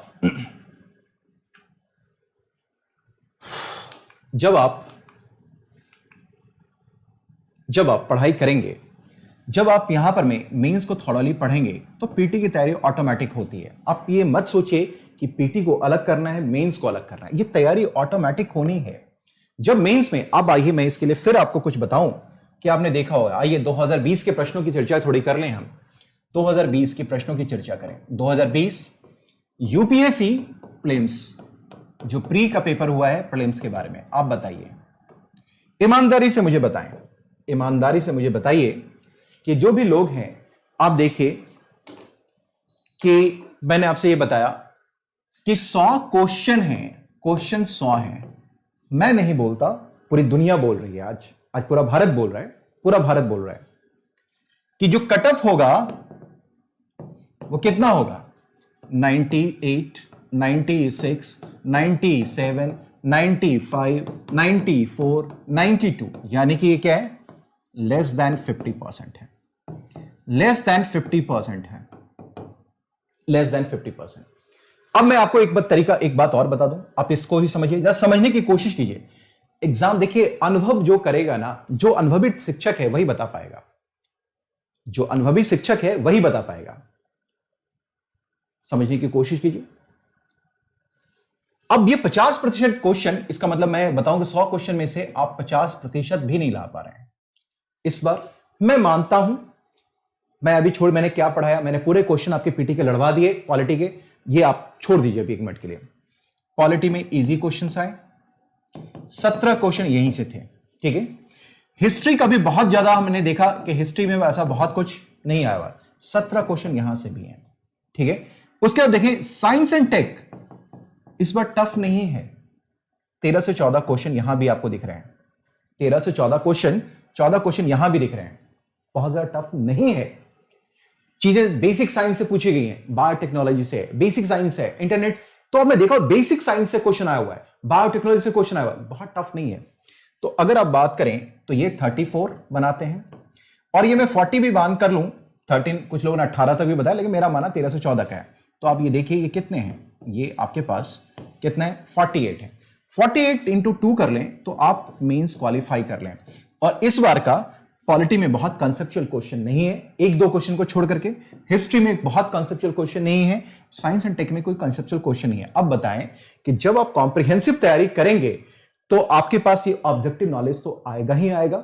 साथ ही साथ आपको विषय की जब समझ अच्छी आएगी तो जो टफ क्वेश्चन है, जो एनालिटिकल अप्रोच जिसमें ढूंढा जाता है, जिसमें आपका अप्रोच बनेगा, उसकी तैयारी भी होगी या नहीं होगी? मुझे बताएं आप जरा सा, होगी या नहीं होगी? कर पाएंगे या नहीं कर पाएंगे? आप बिल्कुल कर पाएंगे। यानी कि जो 96 क्वेश्चन है, ये आपने तो इस बार बिल्कुल पॉलिटी को इजी बना दिया। मैं मान लेता हूं इजी है, अभी छोड़ दीजिए। मैं मानता हूं कि बहुत टफ इस बार नहीं आया है पेपर में। एक दो में आपको इतना मैंने पढ़ा दिया था, इसलिए मेरे बच्चों को तो बहुत इजी लग रहा है कि जो भी क्वेश्चन आया वो कुछ भी कर दें, कहीं से जोड़ के भी डाला, 2-3 क्वेश्चन है उन्होंने कर दिया, 100% कर दिया। 17, 14, 48 क्वेश्चन, 96 पीटी क्वालिफाई करवा रहा है आपको। और आप देखेंगे कि ये जो टेंडेंसी है, हर एक साल यूपीएससी रिपीट करती है। मैंने आपको जब बताया था, जब पेपर एनालाइज किया था, तो मैंने कहा था कि अब देखिएगा कि हर एक साल, प्रत्येक वर्ष इजी क्वेश्चन आते हैं, मॉडरेट क्वेश्चन आते हैं और टफ क्वेश्चन आते हैं, डिफिकल्ट जिसको बोलते हैं, डिफिकल्ट क्वेश्चन आते हैं। ये हर साल 25 से 30 क्वेश्चन रहेगा। इस साल हो सकता है कि पॉलिटी में आपको इजी थोड़े क्वेश्चन है, हो सकता है अगले साल ये ज्योग्राफी में रहे, हो सकता है एनवायरमेंट में रहे, हो सकता है आपका क्या कहते हैं हिस्ट्री में रहे। हिस्ट्री में इस बार भी है 25 से 30 क्वेश्चन आएंगे। इसका मतलब इसको मल्टीप्लाई 2 से कर दें, यानी कि 50 से 60 नंबर तो आप क्वालिफाई कर रहे हैं वहां भी। उसके मॉडरेट लेवल के जो क्वेश्चन को आएंगे सॉल्व करने के लिए, जो आपका गेम चेंजर हो जाएगा, इसके लिए कॉम्प्रिहेंसिव पढ़ाई करना जरूरी है, एनालिटिकल अप्रोच होना जरूरी है। क्योंकि विषय वस्तु की जानकारी अगर आपके पास है, सब्जेक्ट में अगर आपकी पकड़ है, तो आप डिफरेंट लॉजिक लगा करके, अपना मेंटल एक्सरसाइज करके, जिसको तमाम लोग तमाम तरीके का नाम देते हैं। कोई कहता है एलिमिनेशन राउंड है, कोई कहेगा कि आंसर से आंसर निकाल देना है, कोई कहेगा क्वेश्चन पढ़ के एक बार आंसर को देखो कर दो। तो आप मेंटल एक्सरसाइज करेंगे, कुछ भी एक्सरसाइज करेंगे और आप क्वेश्चन कर ले जाएंगे। अगर आपने ये 20 क्वेश्चन कर लिया, अगर ये 50 क्वेश्चन 25 क्वेश्चन है, अगर 20 से 25 क्वेश्चन अगर आपने यहां कर लिया, तो आपको पीटी कौन रोकने के लिए जा रहा है? कौन रोकने जा रहा है? स्मार्ट तैयारी का मतलब क्या है कि पढ़ना आपको है मेंस फोकस होकर के, पढ़ना आपको कॉम्प्रिहेंसिव है, पढ़ना आपको इंटीग्रेटेड है। जो लोग ये 750 के माया जाल में भटक रहे हैं यहां से वहां तक, अब उनको अगर ये समझेंगे, देख पाएंगे, तो उनको समझ में आएगा कि वस्तुतः यथार्थ क्या है। यथार्थ आप देखते ही नहीं, बस मैं पढ़ता जा रहा हूं, पढ़ता चला जाऊं। अरे पेपर को समझिए, इस एग्जाम के चक्रव्यूह को समझिए। जब तक इस चक्रव्यूह को नहीं समझेंगे, तब तक इसको भेदेंगे कैसे? भेदना जरूरी है। मैं द्रोणाचार्य बन भी गया तो आपको अर्जुन बनना जरूरी है। मैं द्रोणाचार्य बन गया तो आपका एकलव्य बनना जरूरी है। मैं द्रोणाचार्य बन गया तो आपका कर्ण का होना भी जरूरी है। मेरी बात समझ रहे? सब अलग अलग है। देखिए, प्रिय अर्जुन ही था जिसको गुरु की कृपा मिली। ऐसा नहीं था कि एकलव्य में कहीं से योग्यता में कोई कमी थी या कर्ण में कोई कमी थी। कर्ण शायद अर्जुन से बड़ा था, लेकिन अंतिम सफलता और शानदार सफलता किसको मिलती है? जो गुरु का शिष्य है। वो कौन है? अर्जुन। अर्जुन को सफलता मिलती है। मैं द्रोण ही बन गया तो आपको अर्जुन तो बनना पड़ेगा। अगर आपको छिप छिप कर भी पढ़ाई करनी है, तो एकलव्य की भूमिका तो निभानी पड़ेगी, अंगूठा तो देना पड़ेगा आपको। इसका कोई उपाय नहीं है। ये अंगूठा देने का मतलब है कि आपको परिश्रम तो करना पड़ेगा, श्रम तो करना पड़ेगा, आपको लगे रहना पड़ेगा। अगर आप ये नहीं कर पाएंगे तो मेरे ख्याल से समझिए कि आप माया जाल में हैं, अपने आप को धोखा दे रहे हैं, अपने परिवार को धोखा दे रहे हैं, अपना समय नष्ट कर रहे हैं। समझिए, तैयारी शुरू कीजिए। मैं कितना जगाऊं आपको? जो सोता ही रहना चाहता है उसको कितना जगा सकते हैं हमें? लेकिन हां, जो करना चाहता है उसको एक बार झकझोरा मैंने, उसका दिमाग पूरा खुल जाता है। आप देखिएगा कि बहुत सारे लोग हैं जिसको आप कभी सुबह सुबह जागिए, हर घर की एक कहानी होगी, घर घर की कहानी होगी। एक बच्चा सो रहा है, उसको पेरेंट्स उठा रहे हैं, उठो उठो सुबह हो गई, सोने दो आराम से। उठ रहा हूं, उठेगा, 7 बजे से उसको जगाया जा रहा है, 9:30 बजे जग रहा है। एक ये बच्चा है। एक बताया उठो तैयारी करो, पढ़ाई का टाइम हो गया, खड़क से उठेगा, थोड़ा सा उठेगा, 10 मिनट के अंदर सब कुछ कर करके, ब्रश करके, वॉशरूम जाकर के बैठ के एकदम चेयर टेबल पर बैठ जाएगा, पढ़ जाएगा। आप बताइए उस बच्चे में, उस बच्चे में कितना फर्क होगा? तो मैं जगाने का काम कर सकता हूं। एक आदमी फटक से एक्शन ले लेगा, एक आदमी आराम से एक्शन लेगा, क्योंकि सहनसा है, बेताज बादशाह है, उसको कोई कुछ नहीं कह सकता। ठीक है, चलिए, तो इतनी बातें आपने समझ ली। तो इस बात को समझिए, आपने देख लिया कि आपको जो पढ़ाई करनी है वो क्या करना है सर? प्री कम मेंस भी आपको पढ़ना होगा और आपको मेंस स्पेसिफिक भी करना है। जब आप प्री कम मेंस की बात करेंगे, तो मैंने आपसे अभी बताया था कुछ देर पहले, मैं शायद इस स्लाइड पे आ जाऊं।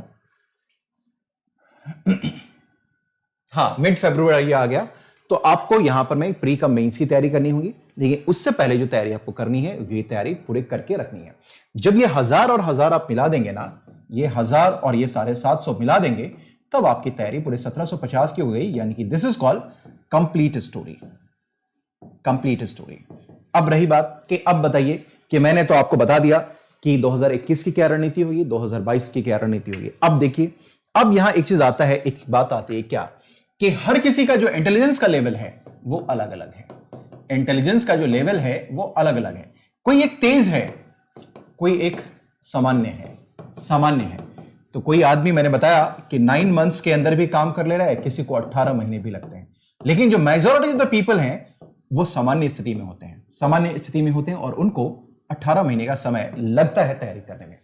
केवल पढ़ना ही नहीं है, पढ़ के रिवाइज करना है, आपको प्रैक्टिस सेट करना है, तमाम चीजें करनी है। अब तो ये बातें तो होगी मोटे मोटे जो मैंने बताया कि आपको 2022 के लिए, 2021 के लिए कि 2021 वालों के लिए 4.5 महीने, और मैंने 3 महीने का स्लॉट बना दिया, 4 महीने का स्लॉट बना दिया। अब आपको तैयारी करना है, आप देख लीजिए आपको क्या करना है, क्योंकि जो पीटी से मेंस के बीच का समय होगा वो उतना ही समय मिलता है जिसमें आप चीजों को रिवाइज कर सकते हैं और आंसर लिखने का तैयारी का काम कर सकते हैं, आंसर कर सकते हैं। ठीक है, अब आ जाइए इसके अलावा, अब मैं बताऊं कि आपके पास सप्लीमेंट भी कुछ चाहिए। आपने देखा होगा सप्लीमेंट चाहिए। सप्लीमेंट क्या चाहिए भाई? तैयारी तो ये हो गई, ये किताबें हो गई। सप्लीमेंट क्या चाहिए? आप बॉडी बनाने जाते हैं तो प्रोटीन पाउडर लेते हैं, आप फल खाते हैं घर में, दैट इज कॉल्ड सप्लीमेंट। कुछ लोग बीमारी अगर हो रही है तो खाना खाने के बाद दवा लेते हैं, दैट इज कॉल्ड सप्लीमेंट। तैयारी का सप्लीमेंट क्या है? तैयारी का सप्लीमेंट है सर, आपको द हिंदू पढ़ना होगा, आपको इंडियन एक्सप्रेस पढ़ना होगा। मैं ये नहीं कहता ये आपके ये न्यूज़पेपर्स हैं, कोई हिंदी माध्यम है, दैनिक जागरण पढ़िए, सहारा पढ़िए, अलग चीज है। द हिंदू पढ़ना होगा, इंडियन एक्सप्रेस पढ़ना होगा, आपको ऑल इंडिया रेडियो सुनना होगा, आपको एक डीडी न्यूज सुनना होगा, आपको राज्यसभा टीवी देखना होगा, आपको लोकसभा टीवी देखना है। आपको बताइए मुझे, मैंने क्या गलत बताया आपको? राज्यसभा टीवी इतना फेमस है आप लोगों के बीच में, डीडी न्यूज बोलते हैं लोग फेमस है, ऑल इंडिया रेडियो फेमस है, लोकसभा टीवी फेमस है, हिंदू फेमस है, इंडियन एक्सप्रेस। मैं तो कहीं से कुछ ला के नहीं बता रहा हूं, आप बताते हैं कि सर ये पढ़ना जरूरी है, मैं बता रहा हूं ये पढ़ना है। इतना ही नहीं है, आपके पास कुरुक्षेत्र, कुरुक्षेत्र पढ़ना जरूरी है, योजना पढ़ना जरूरी है, आपको साइंस रिपोर्टर पढ़ना जरूरी है, डाउन टू अर्थ पढ़ना जरूरी है, यह पढ़ना जरूरी है। इसके अलावा कुछ गवर्नमेंट डॉक्यूमेंट्स पढ़ने हैं आपको हैं। गवर्नमेंट डॉक्यूमेंट्स में क्या है?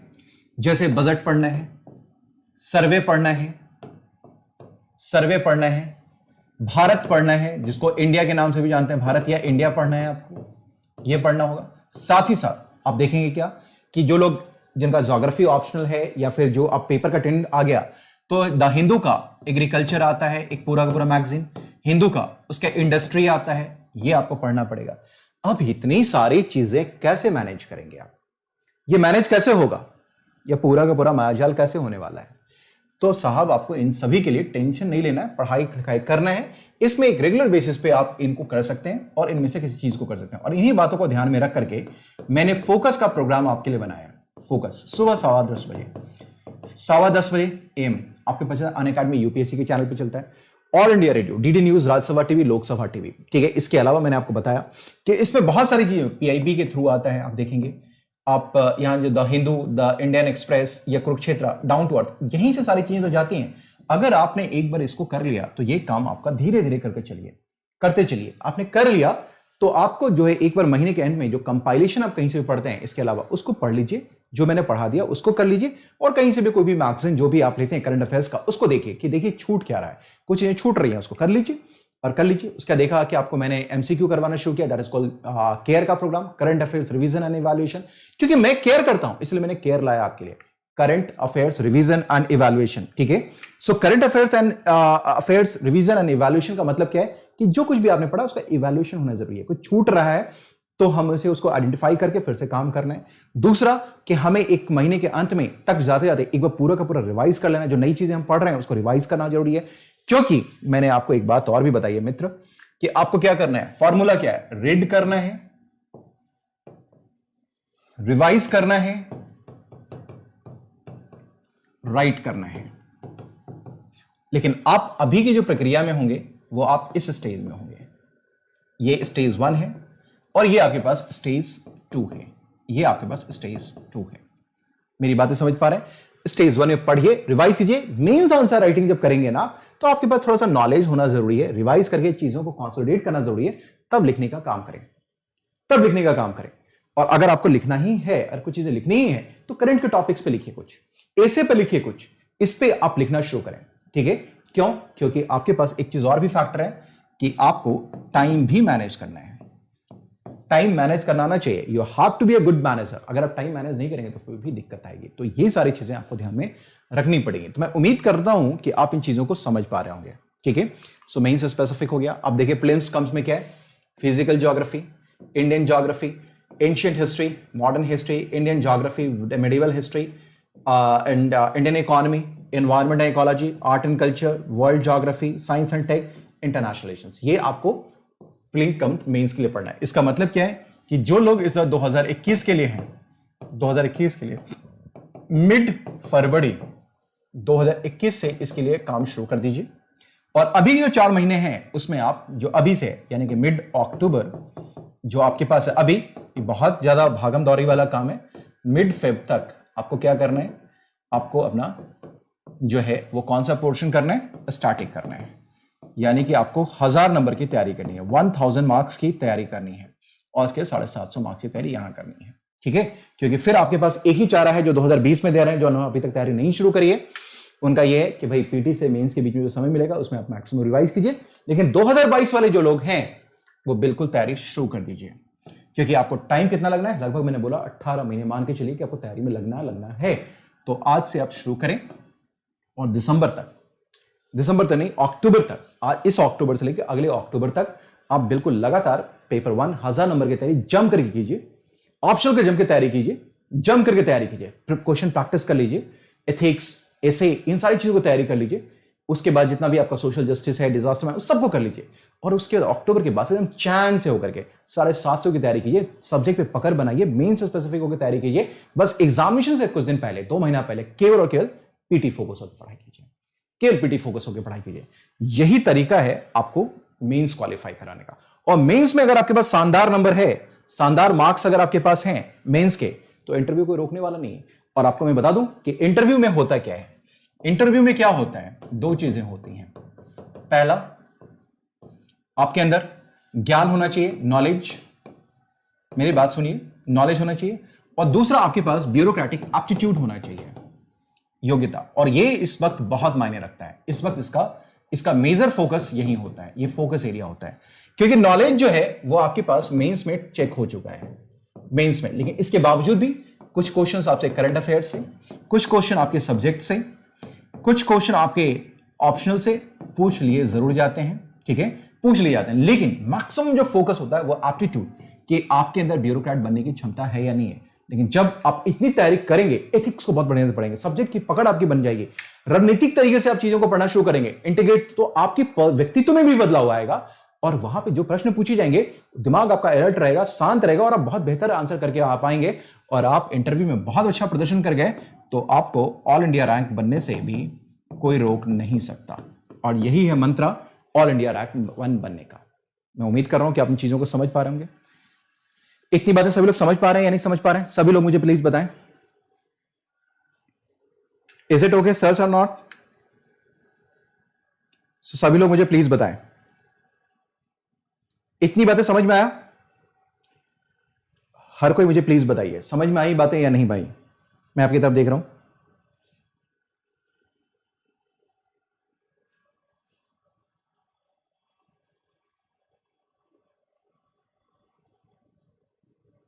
इतनी बातें मुझे प्लीज बताएं सभी लोग, मैं आपकी तरफ देख रहा हूं। अब मुझे कुछ उत्तर बताएं तो मैं कुछ करूं। सभी को समझ में आ रहा है बढ़िया से? क्या यह रणनीति आपके काम की आ रही है? आप चुके शेष समय में मैं बुक्स के बारे में कल बात करता हूं, बुक्स के बारे में। आज ये मैंने कर दिया, बुक्स, इसको सोचिए, चिंतन मनन कीजिए। किताबें मैं बता दूंगा, क्योंकि किताबों का लिस्ट भी मैं बहुत ज्यादा आपको नहीं देता हूं, बहुत कम लिस्ट दूंगा, लेकिन उसको मल्टीपल टाइम्स करना होगा, क्योंकि मैं मानता हूं कि आपको क्या करना है, आपको करना है तो क्या, read, revise and right. This is the मंत्र, ये मेरा मंत्र है, ये मंत्र है, इस मंत्र को याद रखें। दिस इज द मंत्र, रीड, रिवाइज एंड राइट। कोई भी एक चीज आपने छोड़ दिया, इसका मतलब आप गड़बड़ कर गए। बिल्कुल अंकुर संघ किया जा सकता है। इस बार के ऑल इंडिया रैंक 1 जिनका मैंने आपको इंटरव्यू किया था अपने अनअकैडमी पे, वो जॉब करते हुए उन्होंने ऑल इंडिया रैंक 1 हासिल करी है। वो पहले एसएससी से नौकरी लिए, फील्ड की जॉब थी, इनकम टैक्स इंस्पेक्टर बने, भाग दौड़ की नौकरी रहती थी। फिर उन्होंने आईआरएस क्लियर किया और उसके जस्ट नेक्स्ट साल उन्होंने आईएएस क्लियर करके ऑल इंडिया रैंक 1 हासिल किया। सो आप कर सकते हैं, नो डाउट। और आप में से किसी को मुझसे बात अगर करना है तो इस वीडियो के नीचे लिंक मेरा पड़ा हुआ है, उसमें आप मेरे ऐप के वाले पे लिंक पे चले जाइए। वहां से आप मेरे ऐप पे आने के बाद, अनअकैडमी के ऐप पे जाने के बाद वहां चैट बॉक्स का ऑप्शन है, आप मुझे लिखिए, या बाकी आप जानते हैं कि कैसे आपको मुझसे कनेक्ट होना है, आप कर सकते हैं। ठीक है, ये आ जाएगा, जल्दी ही आ जाएगा मिस्टीरियो, जल्दी ही शुरू करूंगा, इसी के ऊपर शुरू कर रहा हूं। पहले आप लोग बच्चे को बता तो दूं कि हाँ यहां पे मैं कुछ कर रहा हूं, पहले बता दूं, फिर आपके लिए आ जाएगा।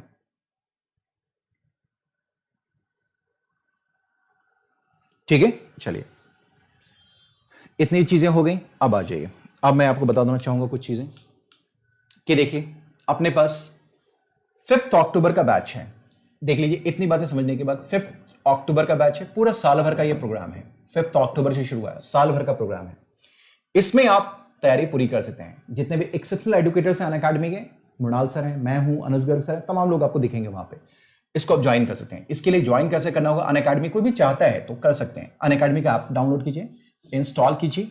आने के बाद आपको आएंगे तो प्लस के लिए जाना होगा, प्लस के लिए जाएं।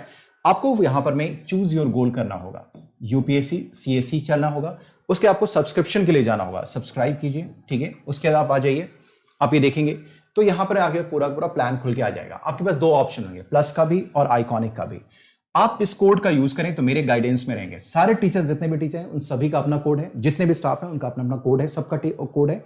हर कोई अपने कोड को प्रमोट करते हैं, हम भी अपना कोड करेंगे, ये मेरा कोड है। अगर आपको मेरे से गाइडेंस लेना है, मेरे डायरेक्शन में रहना है, तो आपको पवन 10 का कोड अप्लाई करना होगा। पवन 10 के कोड में कई बार प्रॉब्लम अगर आ रहा है, कई बार होता है सर, सर्वर का इशू है, तमाम इश्यूज हैं क्योंकि इतना ट्रैफिक होता है, तो आप, मेरा एक दूसरा कोड भी है, आप उसको भी अप्लाई कर सकते, ट्राई कर सकते हैं। ये है पवन, पवन यही वाला रहेगा, पवन यही रहेगा। यहां जो 10 है उसकी जगह आपको एसपी लगाना होगा।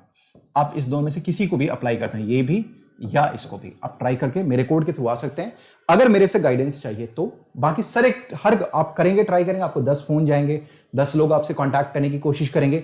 आप देख लीजिए कि आपको क्या करना है, क्योंकि जिनके थ्रू आप जाएंगे आप उनसे टच में रहेंगे, फिर हमारी नैतिक जिम्मेदारी नहीं रही। ये मेरी नैतिक जिम्मेदारी है, मोरल रिस्पॉन्सिबिलिटी है कि अगर आप मेरे थ्रू आते हैं तो मुझसे जुड़िए। ये मेरा कोड है पवन एसपी, पवन 10, आप आ जाइए। तो मैंने बार बार कहा है कि अप्रोच सेंट्रिक जो तैयारी है, जो कॉम्प्रिहेंसिव तैयारी है, जो इंक्लूसिव तैयारी है, ऑल इंक्लूसिव, वो तैयारी मैं करवाऊंगा।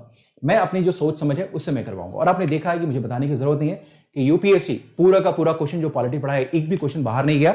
बाकी जिन लोगों ने मेरा देखा, प्लीज आप लोग लिखिए कि हाँ, बताएं कि हाँ क्वेश्चन आए हैं। ठीक है, आप बताइए, जो आप देखिए, जो बच्चे यहां पढ़ रहे हैं उनसे पूछिए, आपने अप्रिशिएट किया, मैंने यहां पढ़ाया, जो पढ़ाया वही आया, सेशन लिया, मैंने बताया, और सारी मुझे बहुत खुशी हुई कि जो पढ़ाया, मतलब इनफैक्ट जो ग्रामर ऑफ जो सब्जेक्ट था, जो सब्जेक्ट को मैंने पढ़ाया, जो भी पॉलिटी पढ़ाई, कुछ भी पढ़ाया, वो सारा हूबहू आ गया। हूबहू, ऐसा नहीं कि वहां से आया, हूबहू आ गया। पिछले साल यूपीपीसीएस में भी यही काम हुआ था, इस बार भी वही हुआ। आगे भी उम्मीद करता हूं कि ऐसा रहे, क्योंकि मैं ईमानदार हूं, मैं आपके साथ ईमानदार प्रयास करता हूं। मैं आपको कुछ बोलता भी हूं तो ईमानदारी से बोलता हूं क्योंकि मैं अपना समझ के मुझे तैयारी करने में ये कहता हूं। तो इसलिए आपके लिए एक सेवियर कोड है, दैट इज कॉल्ड पवन 10 या पवन एसपी। आप इसको अप्लाई कर सकते हैं।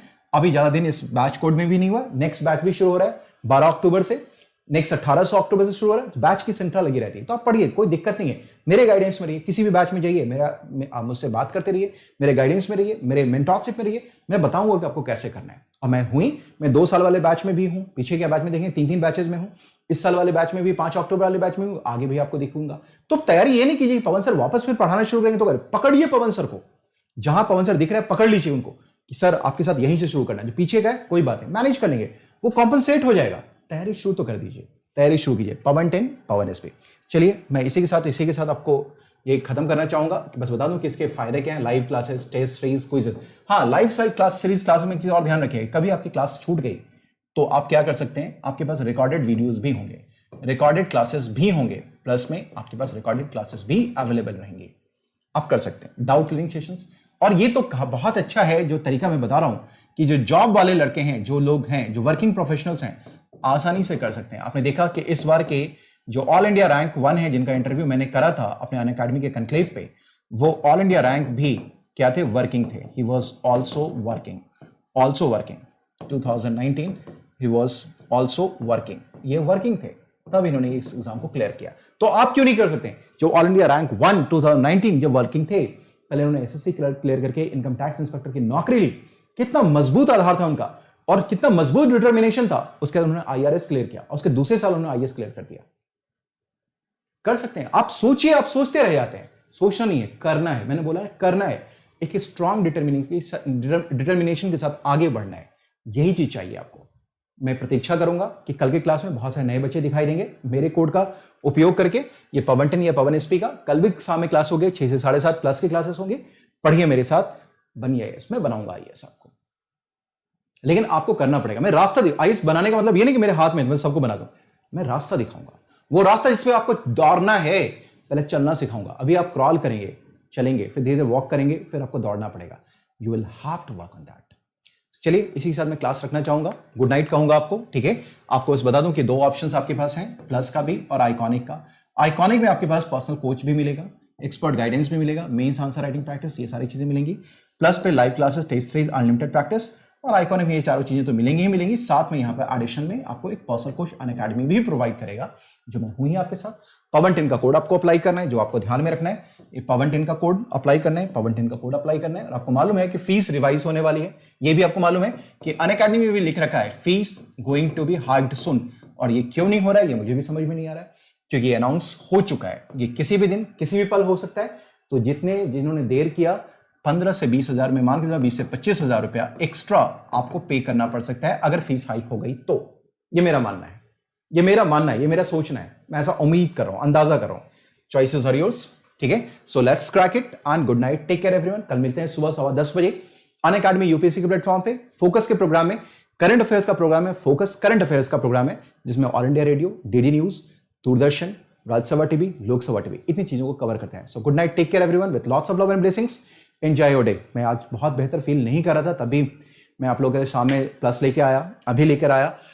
और फोकस के वक्त तो सुबह बहुत मेरी हालत खराब थी, लेकिन इसके बावजूद भी जो मुझे करना था वो मैंने आपके लिए किया, फोकस के लिए। आपको पता है मैं क्लास नहीं ले पाया, I am sorry for that. But फिर भी मैं आपका ख्याल करता हूं। मैं चाहता नहीं हूं कि मिस करें। जब बहुत ऐसी स्थिति हो जाती है, महीने में 2-3 बार ऐसा हो जाता है कि लगातार क्लासेस लेनी पड़ती हैं, थक जाता हूं, तो थोड़ा सा रिलैक्स करने का मन करता है। मैं 7 दिन आप लोगों के साथ उपलब्ध हूं। संडे भी आप देख रहे हैं कि मैं शाम से आपके साथ ही जुड़ा हुआ हूं। प्लस भी लिया, अभी भी लिया, every time I am with you. So I really care for you. Lots of love and blessings.